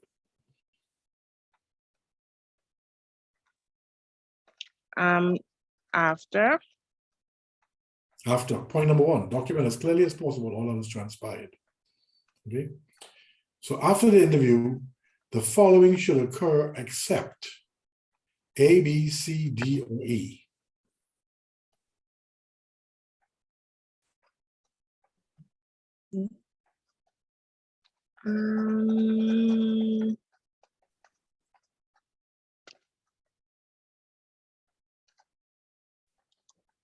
Okay, so A, do you document as clearly as possible all that has transpired? Mm-hmm.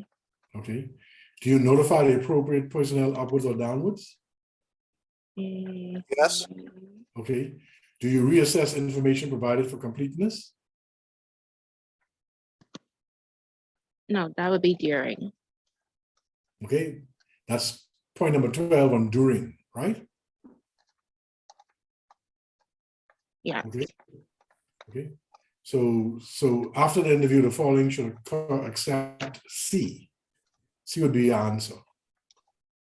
Okay. That's my Now pencil. sometimes, if you don't know the answer offhand, you have to do a process of elimination or and just an educated guess. Okay. Mm-hmm. Based on what is there.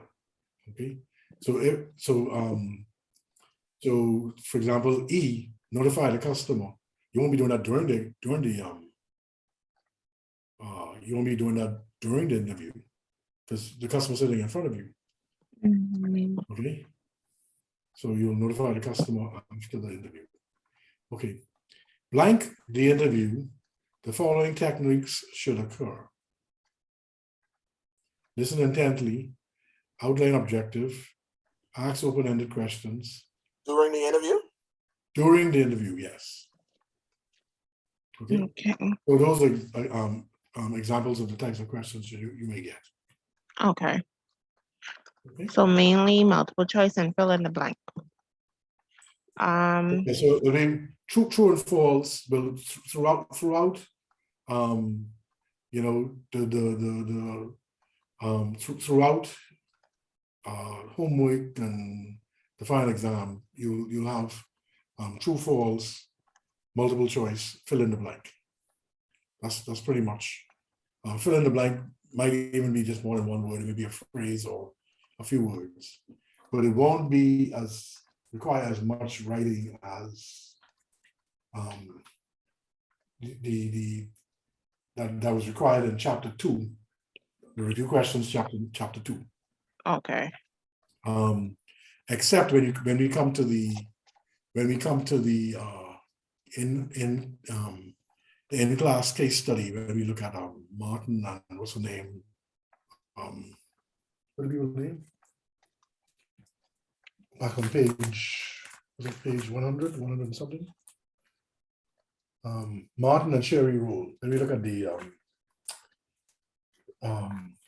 there's some In questions. case study. The case study, there's some questions toward the end that will require some sentences, but nothing to stress you out about. We'll go through the rules and you'll be just fine. All right. Okay.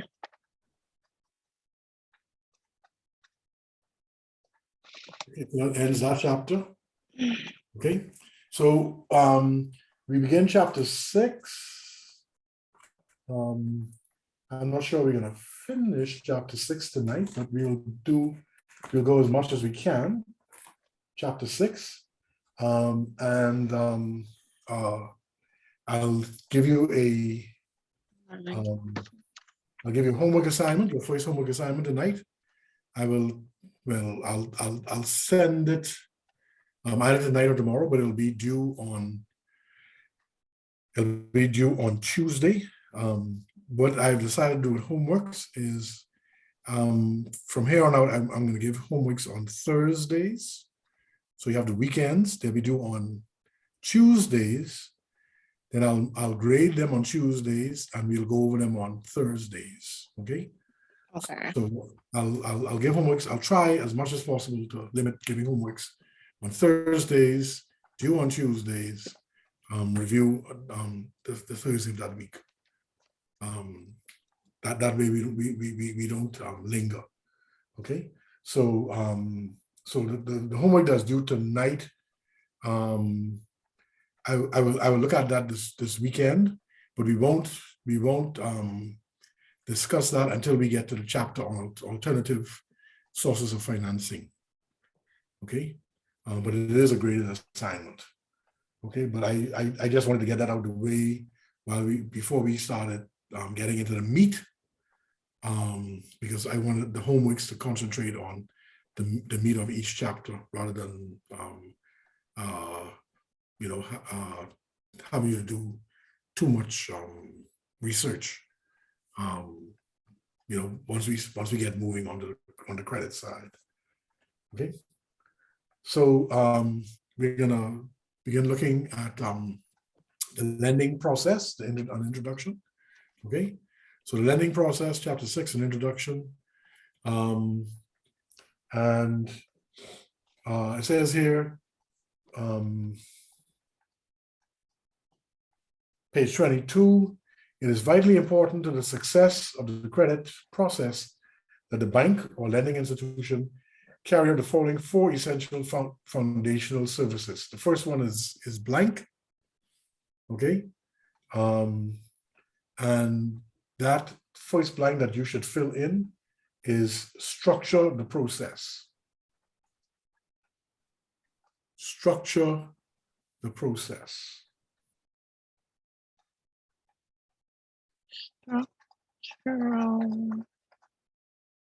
The process, and then open brackets. You have four words that I'm going to give you. So structure the process, open bracket. The first word is origination.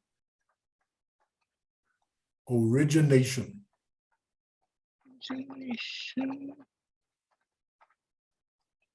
Mhm. The second word is underwriting. Underwriting.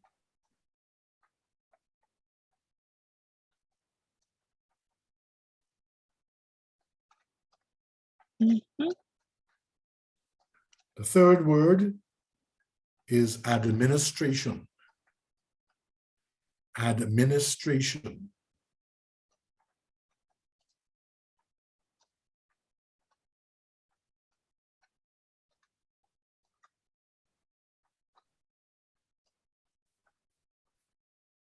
Okay. And the last one is servicing. Servicing.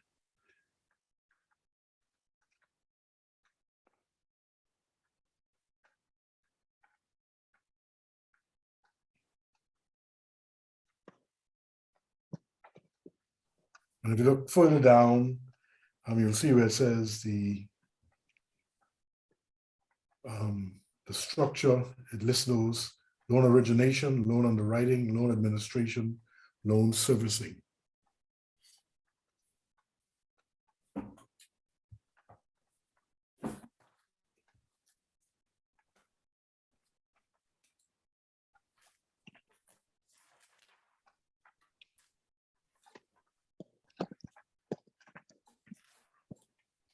And close bracket.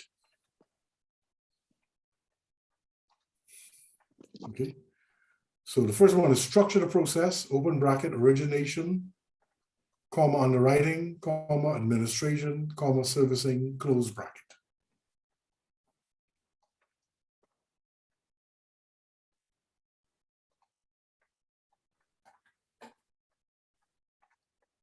The second thing you want to do is you want to agree the lending products to be offered.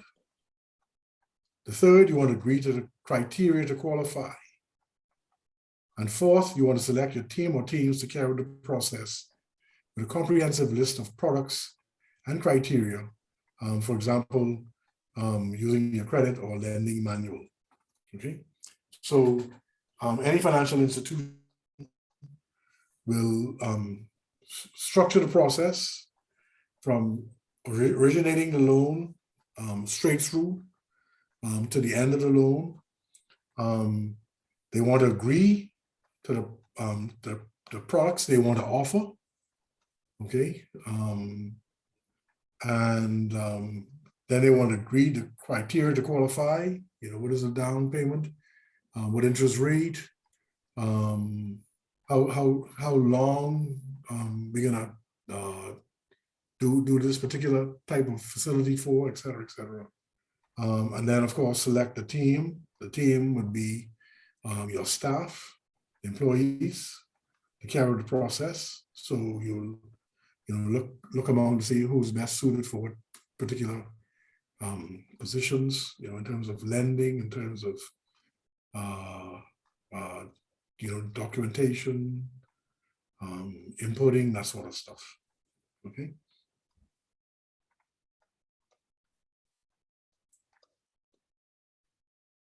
So let's look at the first one, structure the process. Let's look at the structure. Okay, and those four bracketed points. So the structure, this consists of four key functional areas or pillars that work effectively in tandem with each other to achieve the overall profitability and sustainability of the bank. Okay, and these pillars are, first of all, loan origination. And loan origination is, there's another blank to fill in. are branches, open bracket, where client's request is made. So our branches, open bracket, where clients, apostrophe S, clients request is made. Close bracket. Okay. So loan origination is our branches where the client's request is made. Everyone has that? Yes. Okay, so the next one is loan underwriting. Loan or underwriting. Or sometimes you may hear the word being used, loan adjudication. Fancy big word, adjudication. Taken from the Latin adjudicare, which means to judge. If you look at adjude or adjudication, you see that judge is in there somehow. So someone who's adjudicating, they're judging or they're underwriting, making a determination, making a decision. Okay, so that's your credit underwriting or decision-making unit. Your credit underwriting or decision-making unit.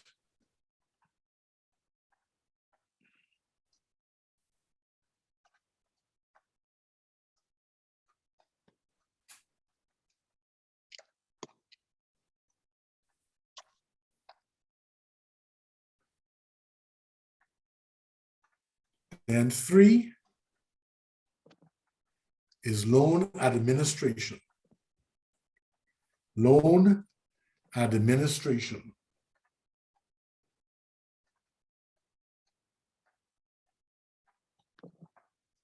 Okay, this is where loans or credits are processed and there's a measure of control. So loans or credit administration unit, open bracket, put in there, processing and control, close bracket. So after loans, credit administration unit, open bracket, processing and control. Processing and control.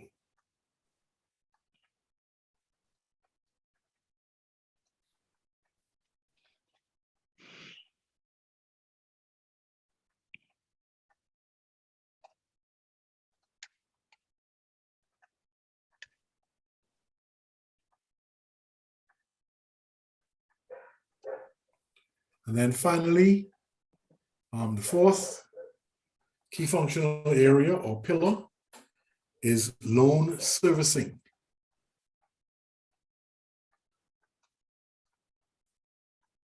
Loan servicing. This is what you do should things go wrong. This is your collections or asset recovery unit, or whatever you call your delinquency department or whatever you call it. Okay, loan servicing. Just where should things go wrong, your collections or asset recovery people, your delinquency department, collections department, or whatever you call it, asset management or whatever.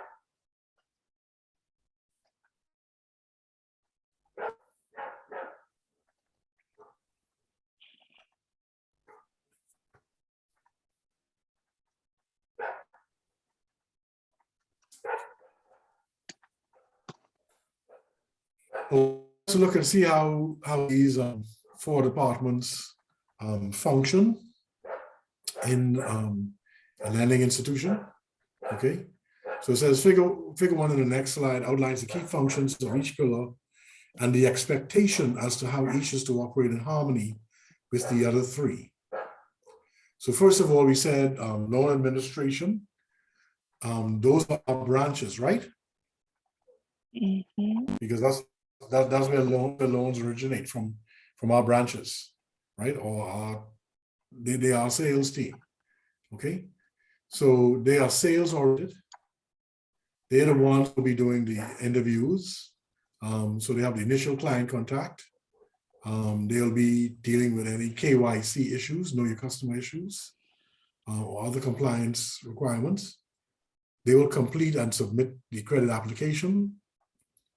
And they deal with client servicing, that is making sure that the loan conditions are gathered and submitted as necessary, and deal with the closing of the loan to make sure that the loan is properly put on the books. Okay, so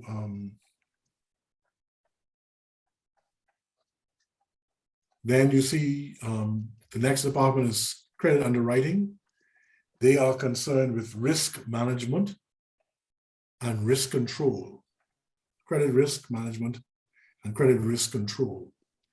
Okay, so you see the subpoints: credit risk management, risk control, market risk assessment, credit adjudication. There comes with that big word, credit adjudication. So they make a decision. And sometimes credit underwriting, it may have to go above the credit underwriting team, and we have to go to your board for approval, or head office. But credit underwriting. Now, sometimes, sometimes branch managers also have approval limits. Okay, so if it's originated in the branch and it's within your manager's discretionary authorized delegated authority, he or she will approve it at that level. Okay, but generally speaking, the credit adjudication or decision making is normally centralized in most financial institutions now in a credit underwriting department. Okay, and you see that the arrow goes both ways, because sometimes you may submit an application to the adjudicators. Sometimes this may be called your credit risk department, not just credit underwriting, but credit risk department. And they may have questions, so they will come back to you. So there's that two-way communication between the originators and the underwriting team. Okay, once the underwriting team is satisfied and they've made a decision to approve the loan, then they'll the credit application basically, once the originators have informed the customer that it has been approved, and the customer supplied any additional information that needs to be required, or if it needs to go to the attorneys for mortgages.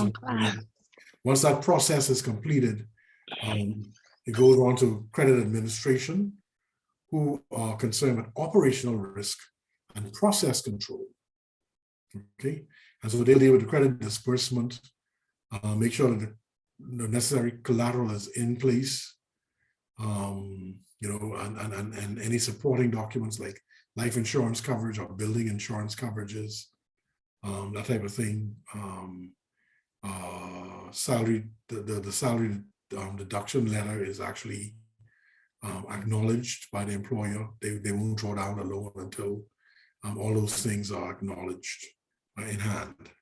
Okay, and they're concerned with input output. So they'll input that is open the account, input the collateral information on the system, and the output would be producing the check or checks, depending if it's there's multiple disbursements going to several different places. So it may be one check issued to the customer, or one check issued to some other company, or maybe several checks. For example, if it's a debt consolidation, and let's say you're paying off 3 different financial institutions, so it'll be 3 checks going out to those financial institutions. Okay, so it moves from origination to underwriting to administration, and then there's going to be that, again, the two-way communication between administration and origination, because you're going to be having to get documentation or other items from the client in order to provide administration, because administration will not draw down the loan until they have everything that is required in place. Okay, so that's that two-way communication again between origination and administration. Okay. Now, what if things go wrong? If things go wrong, the loan goes to, once it's been in the books for a while, hopefully, it'll be several years before it goes bad, if it goes bad. Hopefully, you don't want to go in bad in your first year, but things happen. COVID has taught us that anything is likely to happen nowadays, beyond our control. So you send it to your loan servicing department, whether you call that your collections department, your delinquency department, your asset recovery, or whatever it is. They're concerned with risk control, and they want to stabilize the credit. In the first instance, repair the credit if they could. And if they can't stabilize or repair the credit, then they go to recovery. Okay, so then they'll, if there's an asset pledged covering the facility, they'll go after the asset.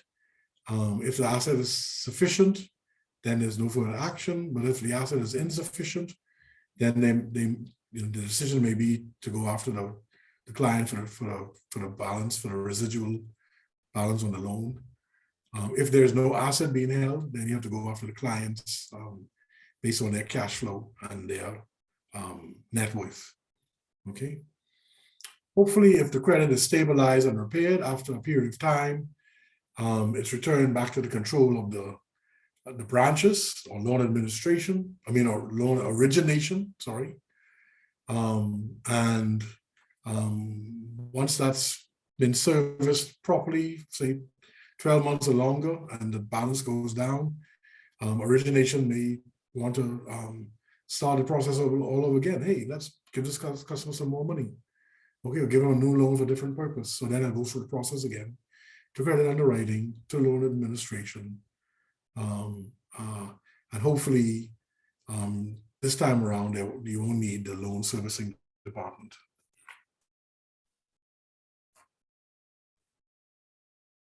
Any questions on that?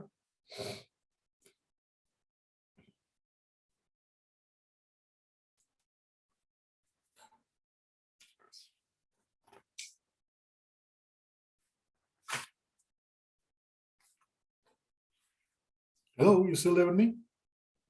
Yes, sir. Okay. All right, so let's end tonight's class with steps in the credit process.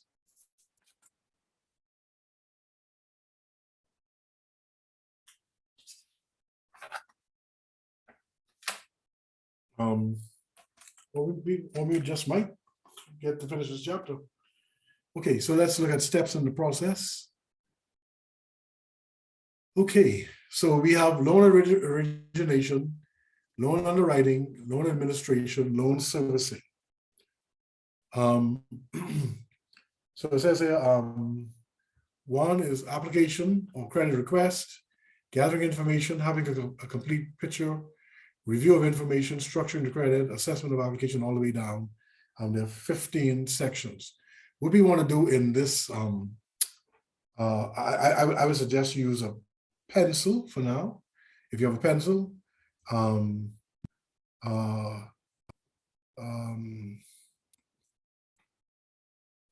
if you want to use a pen, you can use a pen. We'll go through it together in any event. Okay.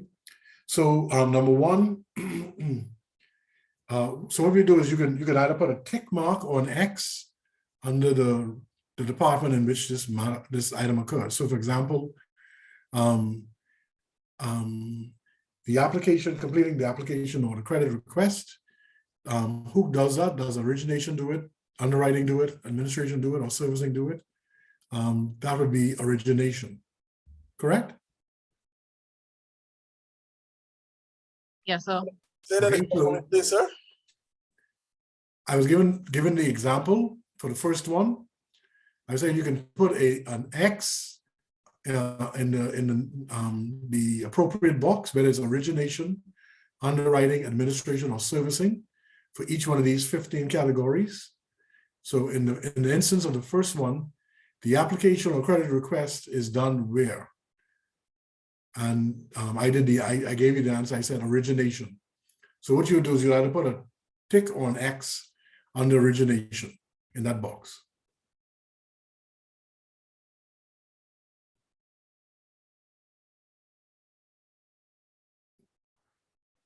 Is that understood? Yes, sir. Okay, so the first Yeah. one is origination. Okay, gathering the information. Where does that occur? Origination as well. Origination. Yes, okay. Having a complete picture. Origination. Origination, okay. Review of information.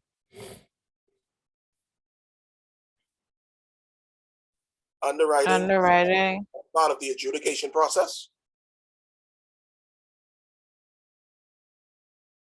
Okay, yeah, we should have, let's see, review of information. Oh, that should have been, okay, I see what I'm misunderstanding, but review of information, yes, origination and underwriting. Structuring the credit. So, sorry, so it's both of them? Yeah, I should have been a little bit more specific about the review of information, because I'm still thinking of I was still considering the application stage, but review of information, adjudication or underwriting would also review the information. So that'll go in origination and underwriting. Okay. Okay, I'll just amend my notes. Okay, structuring the credit.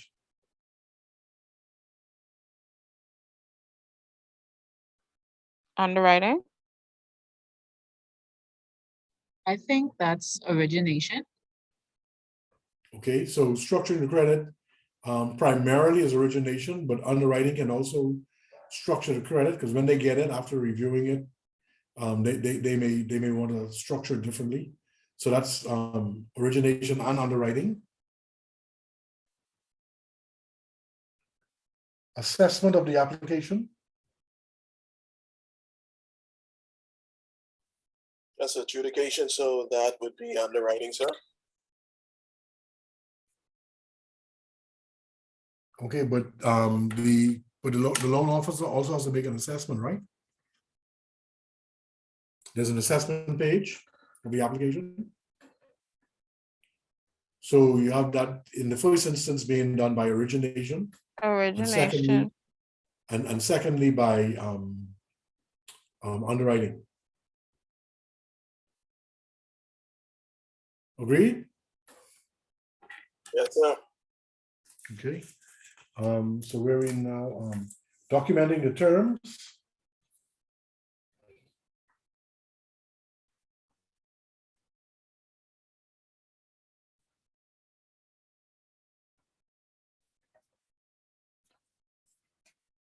Administration.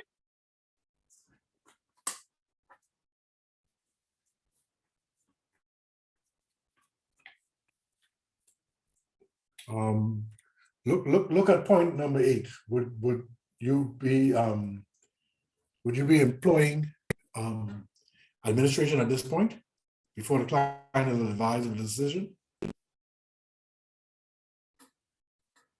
Would be underwriting that.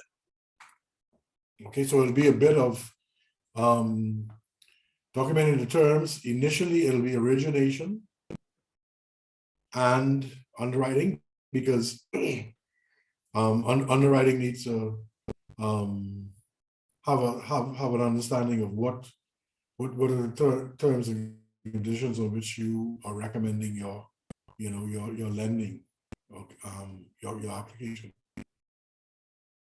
Okay, so it's $200,000 for 10 years at XYZ interest rate. We are going to be holding XYZ. Okay, so 7 is origination and underwriting.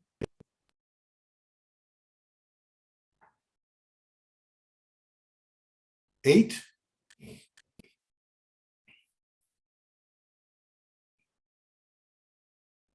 who advises the client of the decision?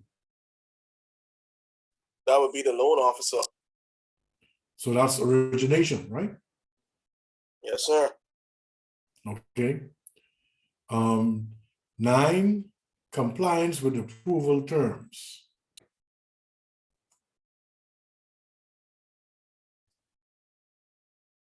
Let me take you back to the chart. Look at that arrow, going from the longer arrow, the diagonal arrow, white arrow.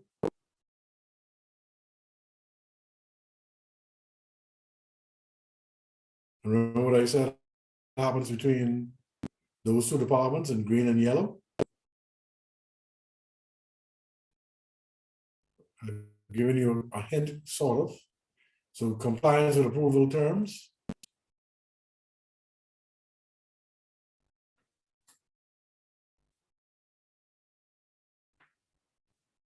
Okay, give you further, it's 2 departments.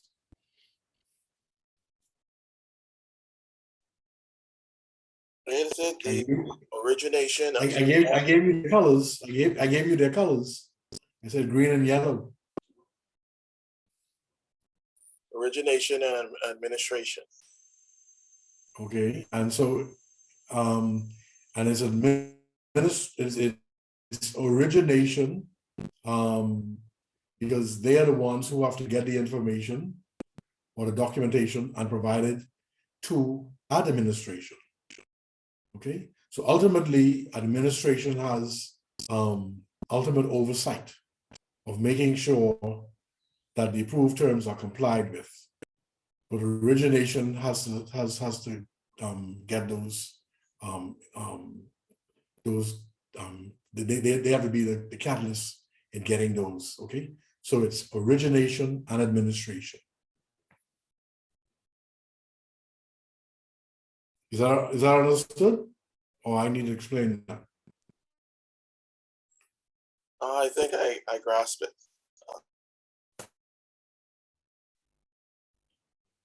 Everyone else okay with it?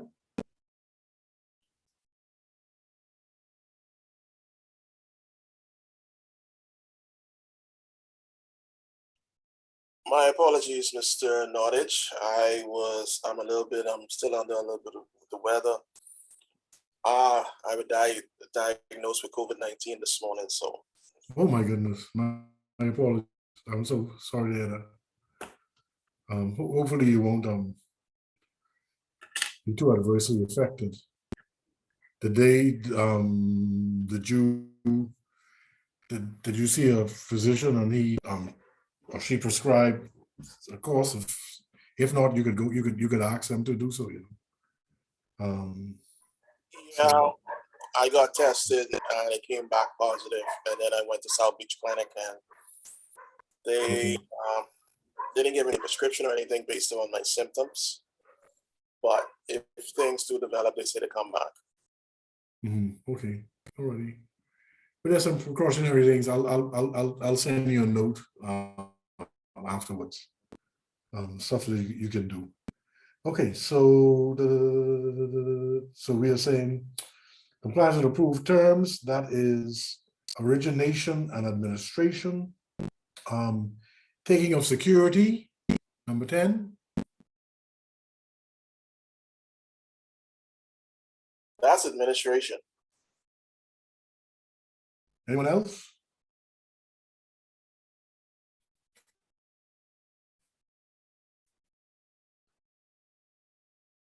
Hello? Sorry, I didn't have the question. Taking of security, item number 10, taking of security.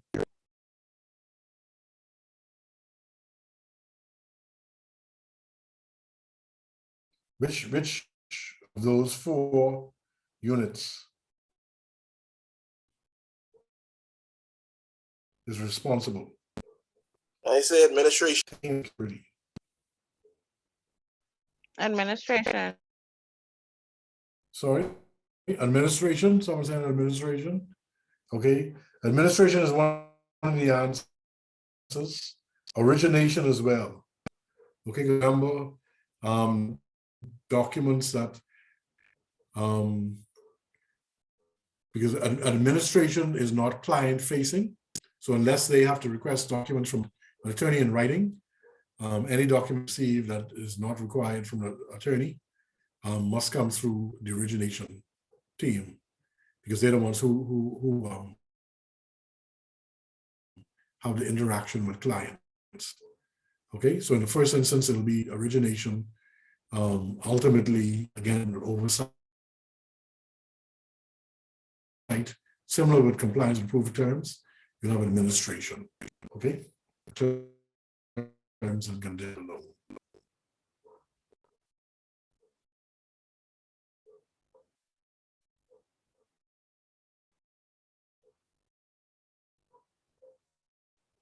Who would deal with documenting whether it's the loan is compliant or non-compliant? Wouldn't that be Origination. the person who has oversight? Would that fall under underwriting? The origination won't have oversight.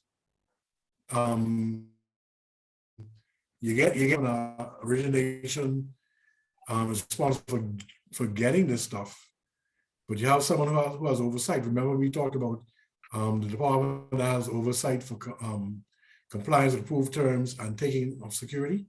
What department we said had ultimate responsibility for that? We said administration, right? Yes, administration. So 11 would be a function of administration. So if they didn't get it from origination, they'll have to document, which means it's an email or whatever it is.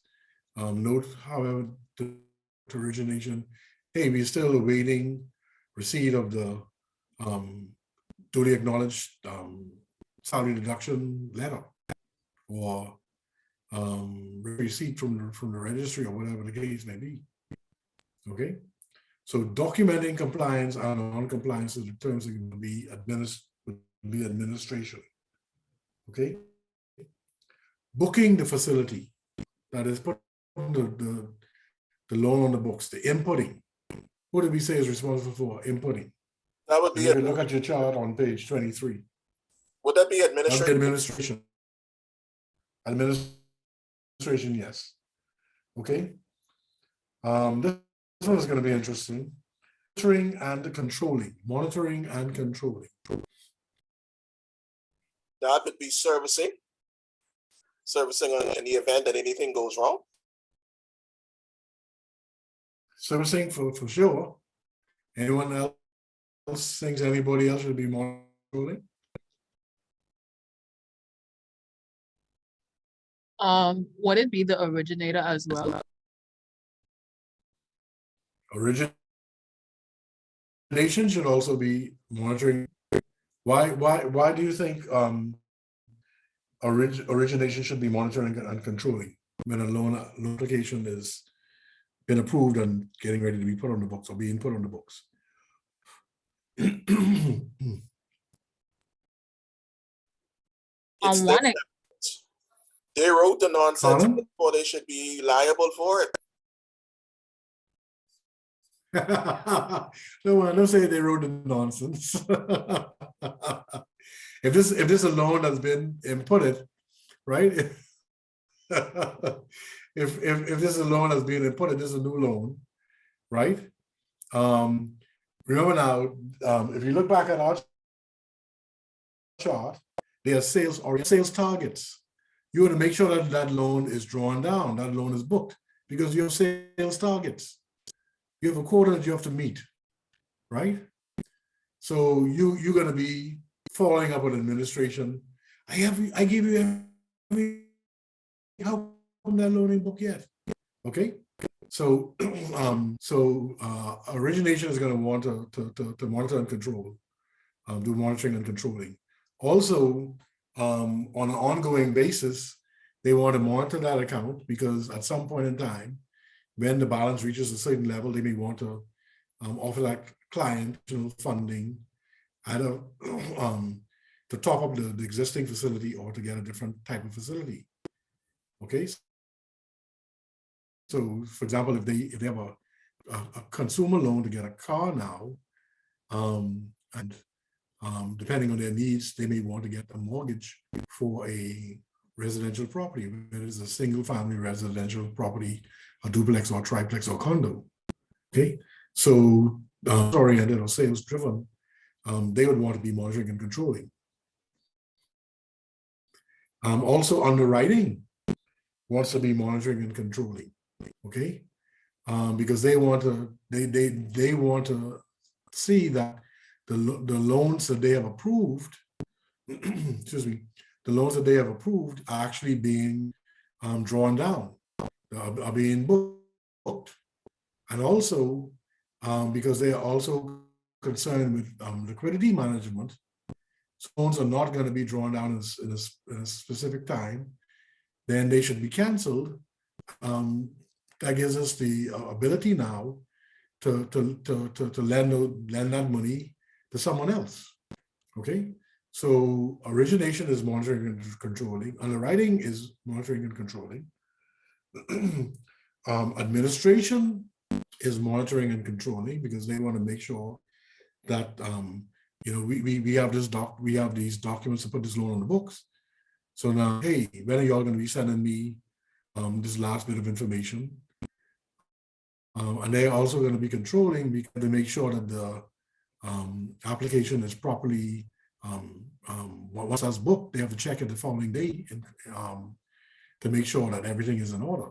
Once they get their report of loan, to make sure the right interest rate is in place, the collateral security is showing in their collateral security fields, et cetera, et cetera, et cetera.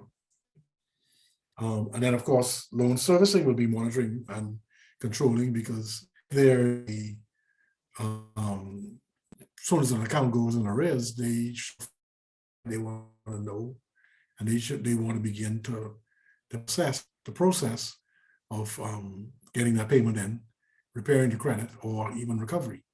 So we have actually all four pillars involved in monitoring and controlling in this instance for different reasons. Okay.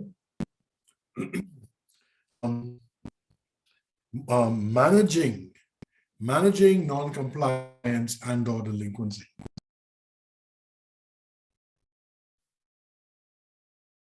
Servicing.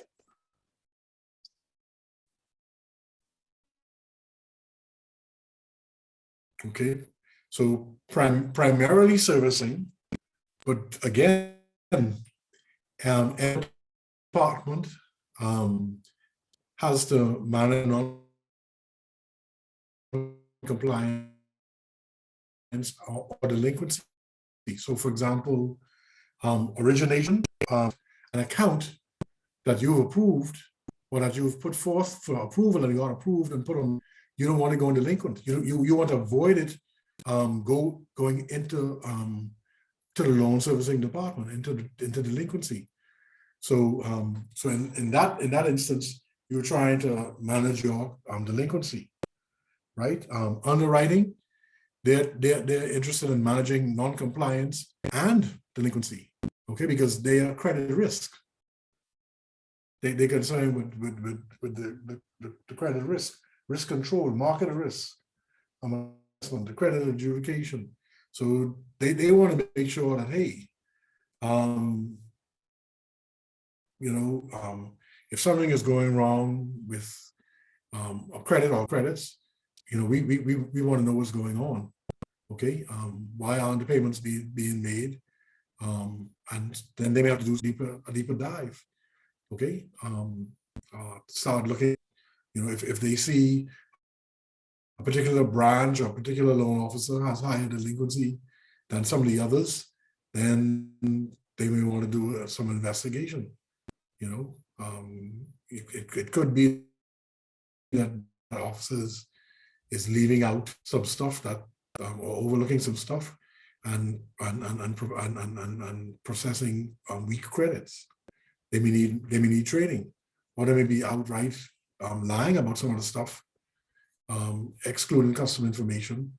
And in that instance, then another course of action needs to be taken according to your manual on dealing with that type of thing with employees. Okay, administration, definitely non-compliance, and well, more so the non-compliance, not so much the delinquency, or not the delinquency, but the compliance side. And then I've indicated definitely the compliance, that's their baby. Okay. Then when we have gotten to the end of this chapter, I was hoping we could get to the end of this chapter for the night, but Thursday is another night. So the last one, number 15, reviewing. Who is what are these 4 pillars? Reviewing the credit once it's booked. Who's interested in reviewing the credit once it's booked?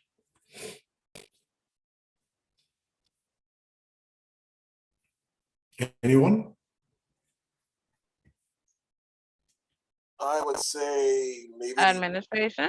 administration, as well as if it's going to be reviewing. Would that be underwriting, saying that they want to ensure that, yeah, I would roll with those 2.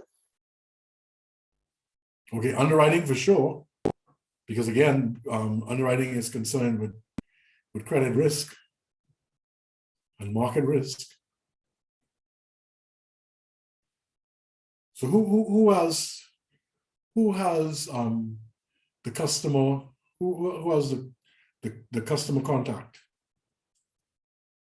and wants to be monitoring the accounts to make sure that they're going well, and once the balance goes down to a certain level, offering them additional facilities or new facilities.